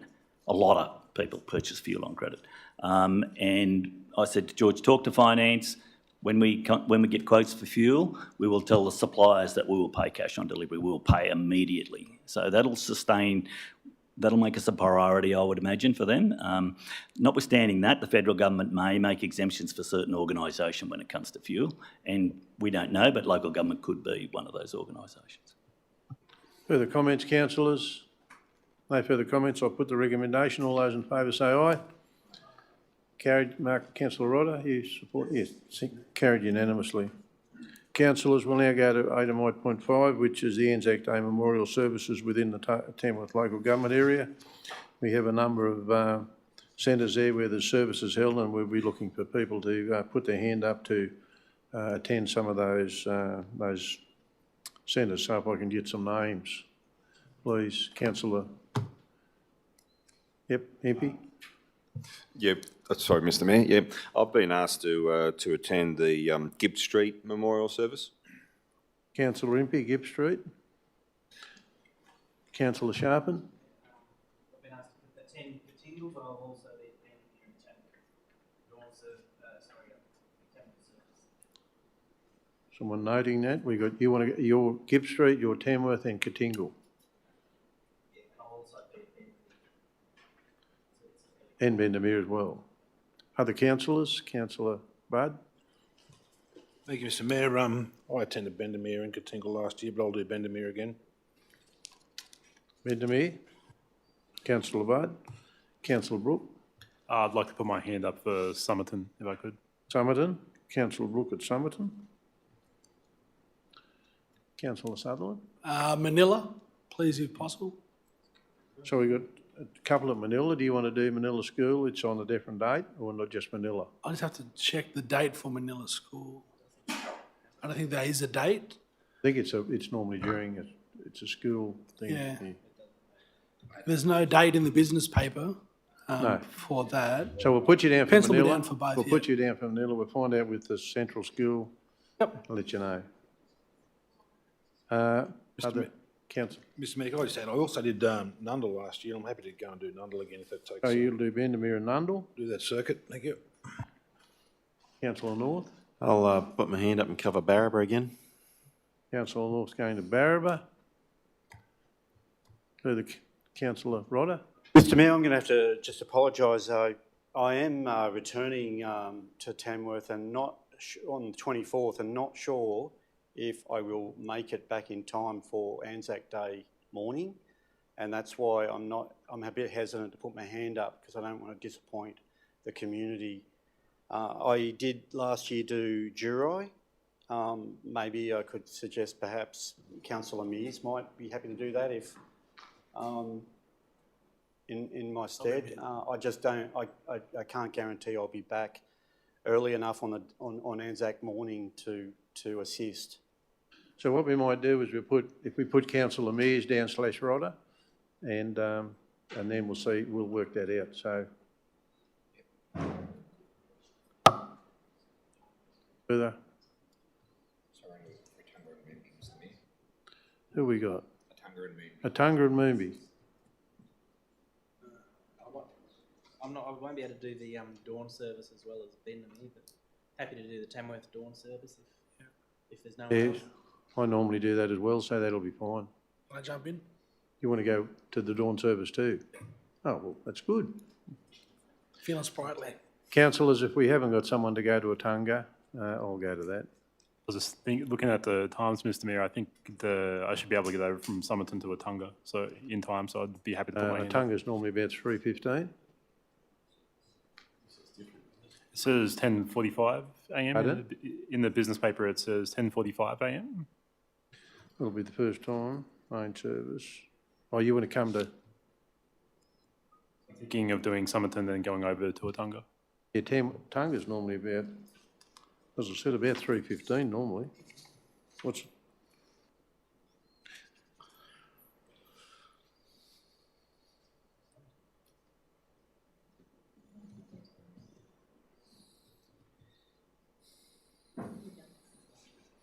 We'll have to check that one. It says here 10:45, but that'll be a first. If the timing works out that I can do both, I'll be happy to put my hand up for Attunga. All right, well, you can do that one. So that'll be a first, so change that, that's all right.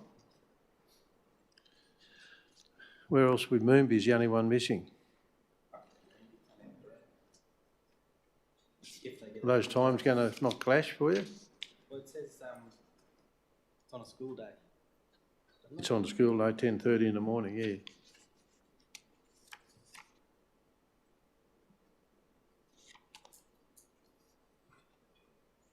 Okay, that's about it. So councillors, could I have someone to move that we accept those names? Councillor Budd, seconded Councillor North. Those names are accepted as attending those services. All those in favour say aye. Aye. We'll move forward to 8.6. Could I have a mover and a seconder? Move Councillor Sharp and seconded Councillor North. Councillor Sharp, you wish to speak to that? No, thanks, Mr Mayor. Councillor Sutherland, did you want to? Anyone wish to speak against that report?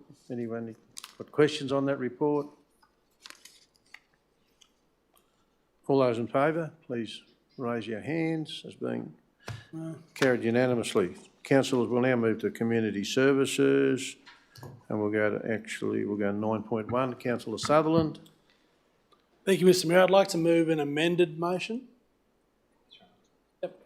I've passed that on to staff, and that is as per written in the business paper with the changes that the amount be the total of $20,000 in cash and in kind to be used at the determination of the NAIDOC committee. Could I have a seconder for that? Councillor Budd.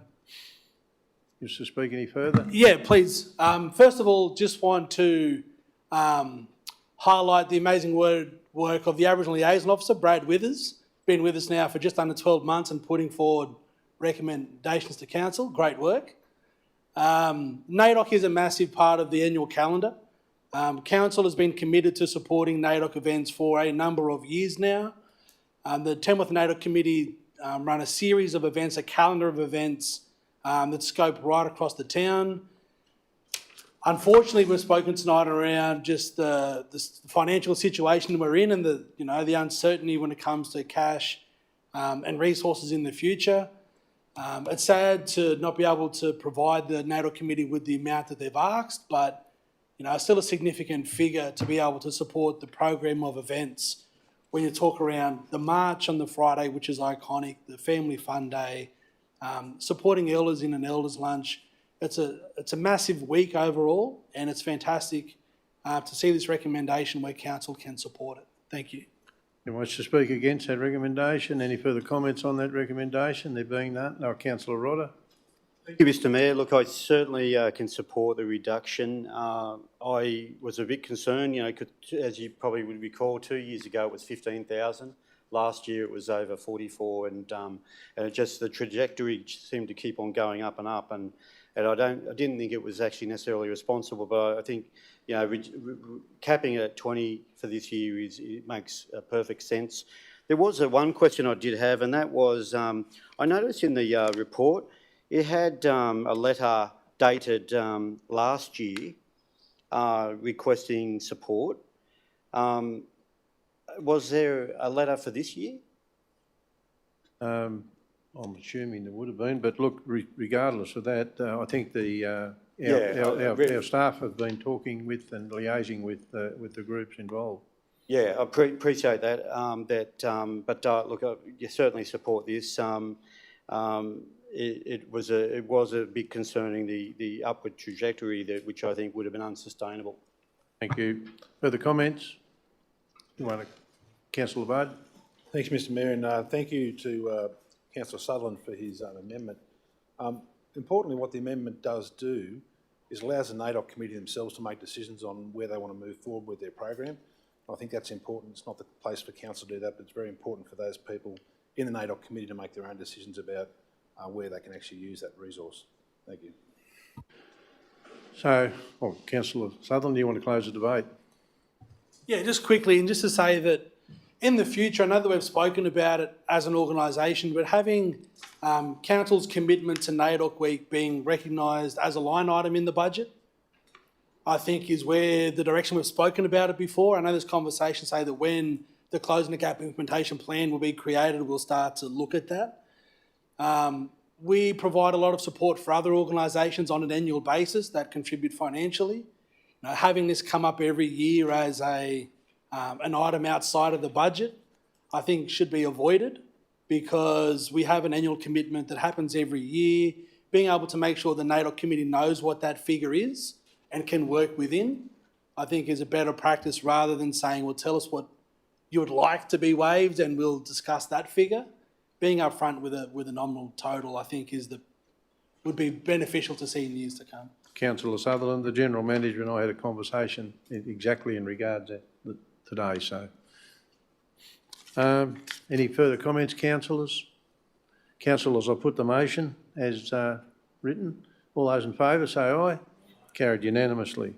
Councillors, we now go to 9.2, the donation program, annual donation program. Mover and a seconder. Move Councillor Brooke, seconder Councillor Sutherland. Thanks, Mr Mayor. I just want to note how great it is to see the BARRABA community once again actively engaging with this program and putting in numerous applications, which the other panel members and myself are very happy to support. But beyond BARRABA, we have a healthy mix of initiatives and groups from both inside and outside Tamworth, spanning a wide variety of activities, from environmental improvement, artistic projects to sport. So I commend the item and look forward to seeing what these groups do with their donations. Mr Mayor, could I just highlight for the councillors, we will change that date in there to roll those funds over to the 26-27 financial year.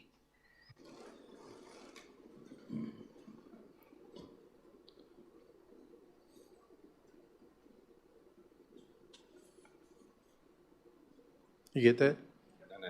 It's the second part of the recommendation. We can't roll it over to say year that's been before.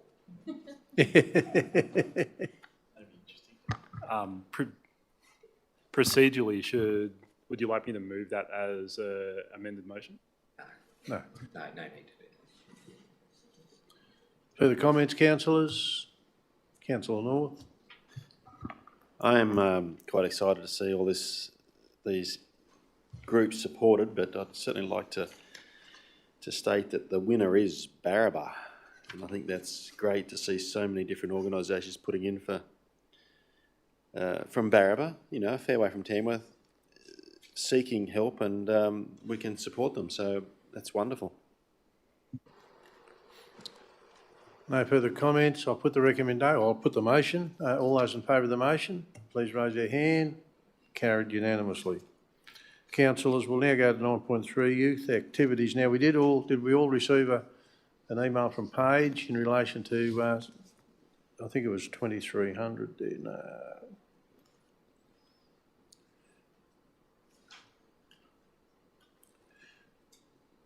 So we'll have to adjust that recommendation. We'll just have to adjust that figure in the recommendation. Have we got that figure adjustment?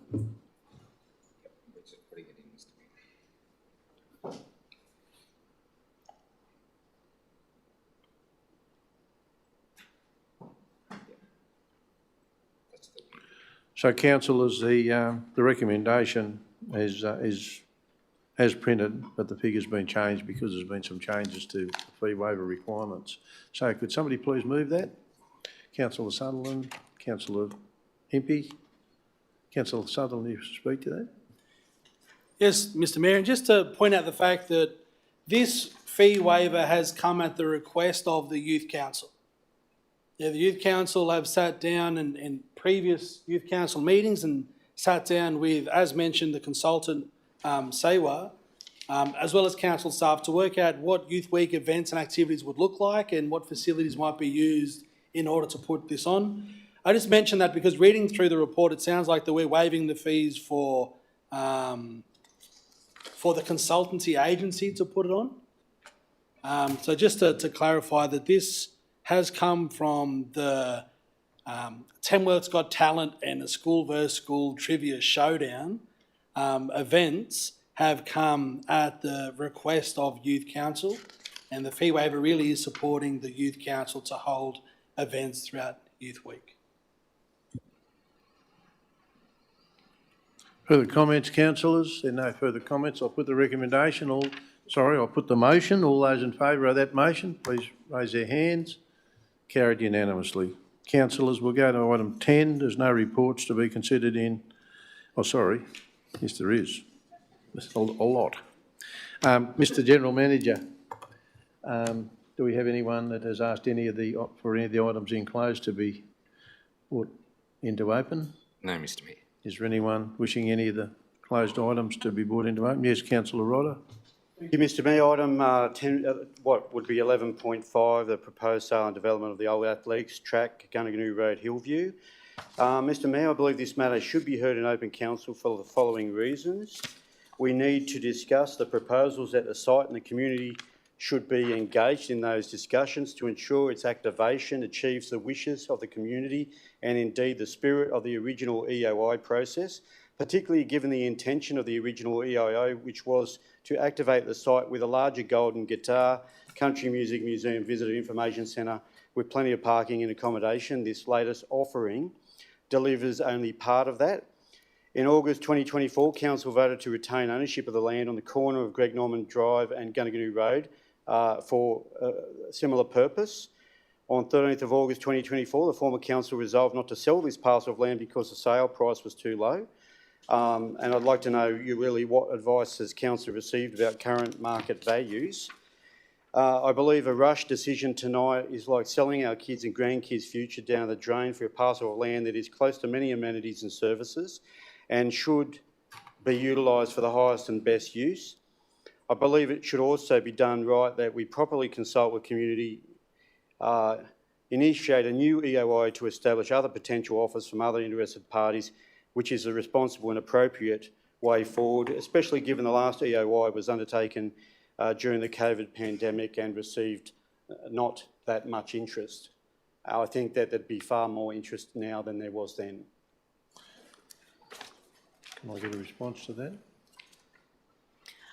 Thank you, Councillor Rodder. It must be heard in closed. We cannot discuss information that's in the report in open council until we determine that we're going ahead for it. So once council determine the outcome, then we can talk to the proponent and make it public to the community. But right up until now, everything with the third party is in commercial in confidence, and you can't talk about selling or not selling the athletics track without discussing the commercial in confidence information that's also in there, so it has to be enclosed. Thank you. So councillors, could I have a motion to move into closed council? Move Councillor Budd, seconded Councillor North. All those in favour say aye. Carried. We'll now move into closed council.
Karen, all yours.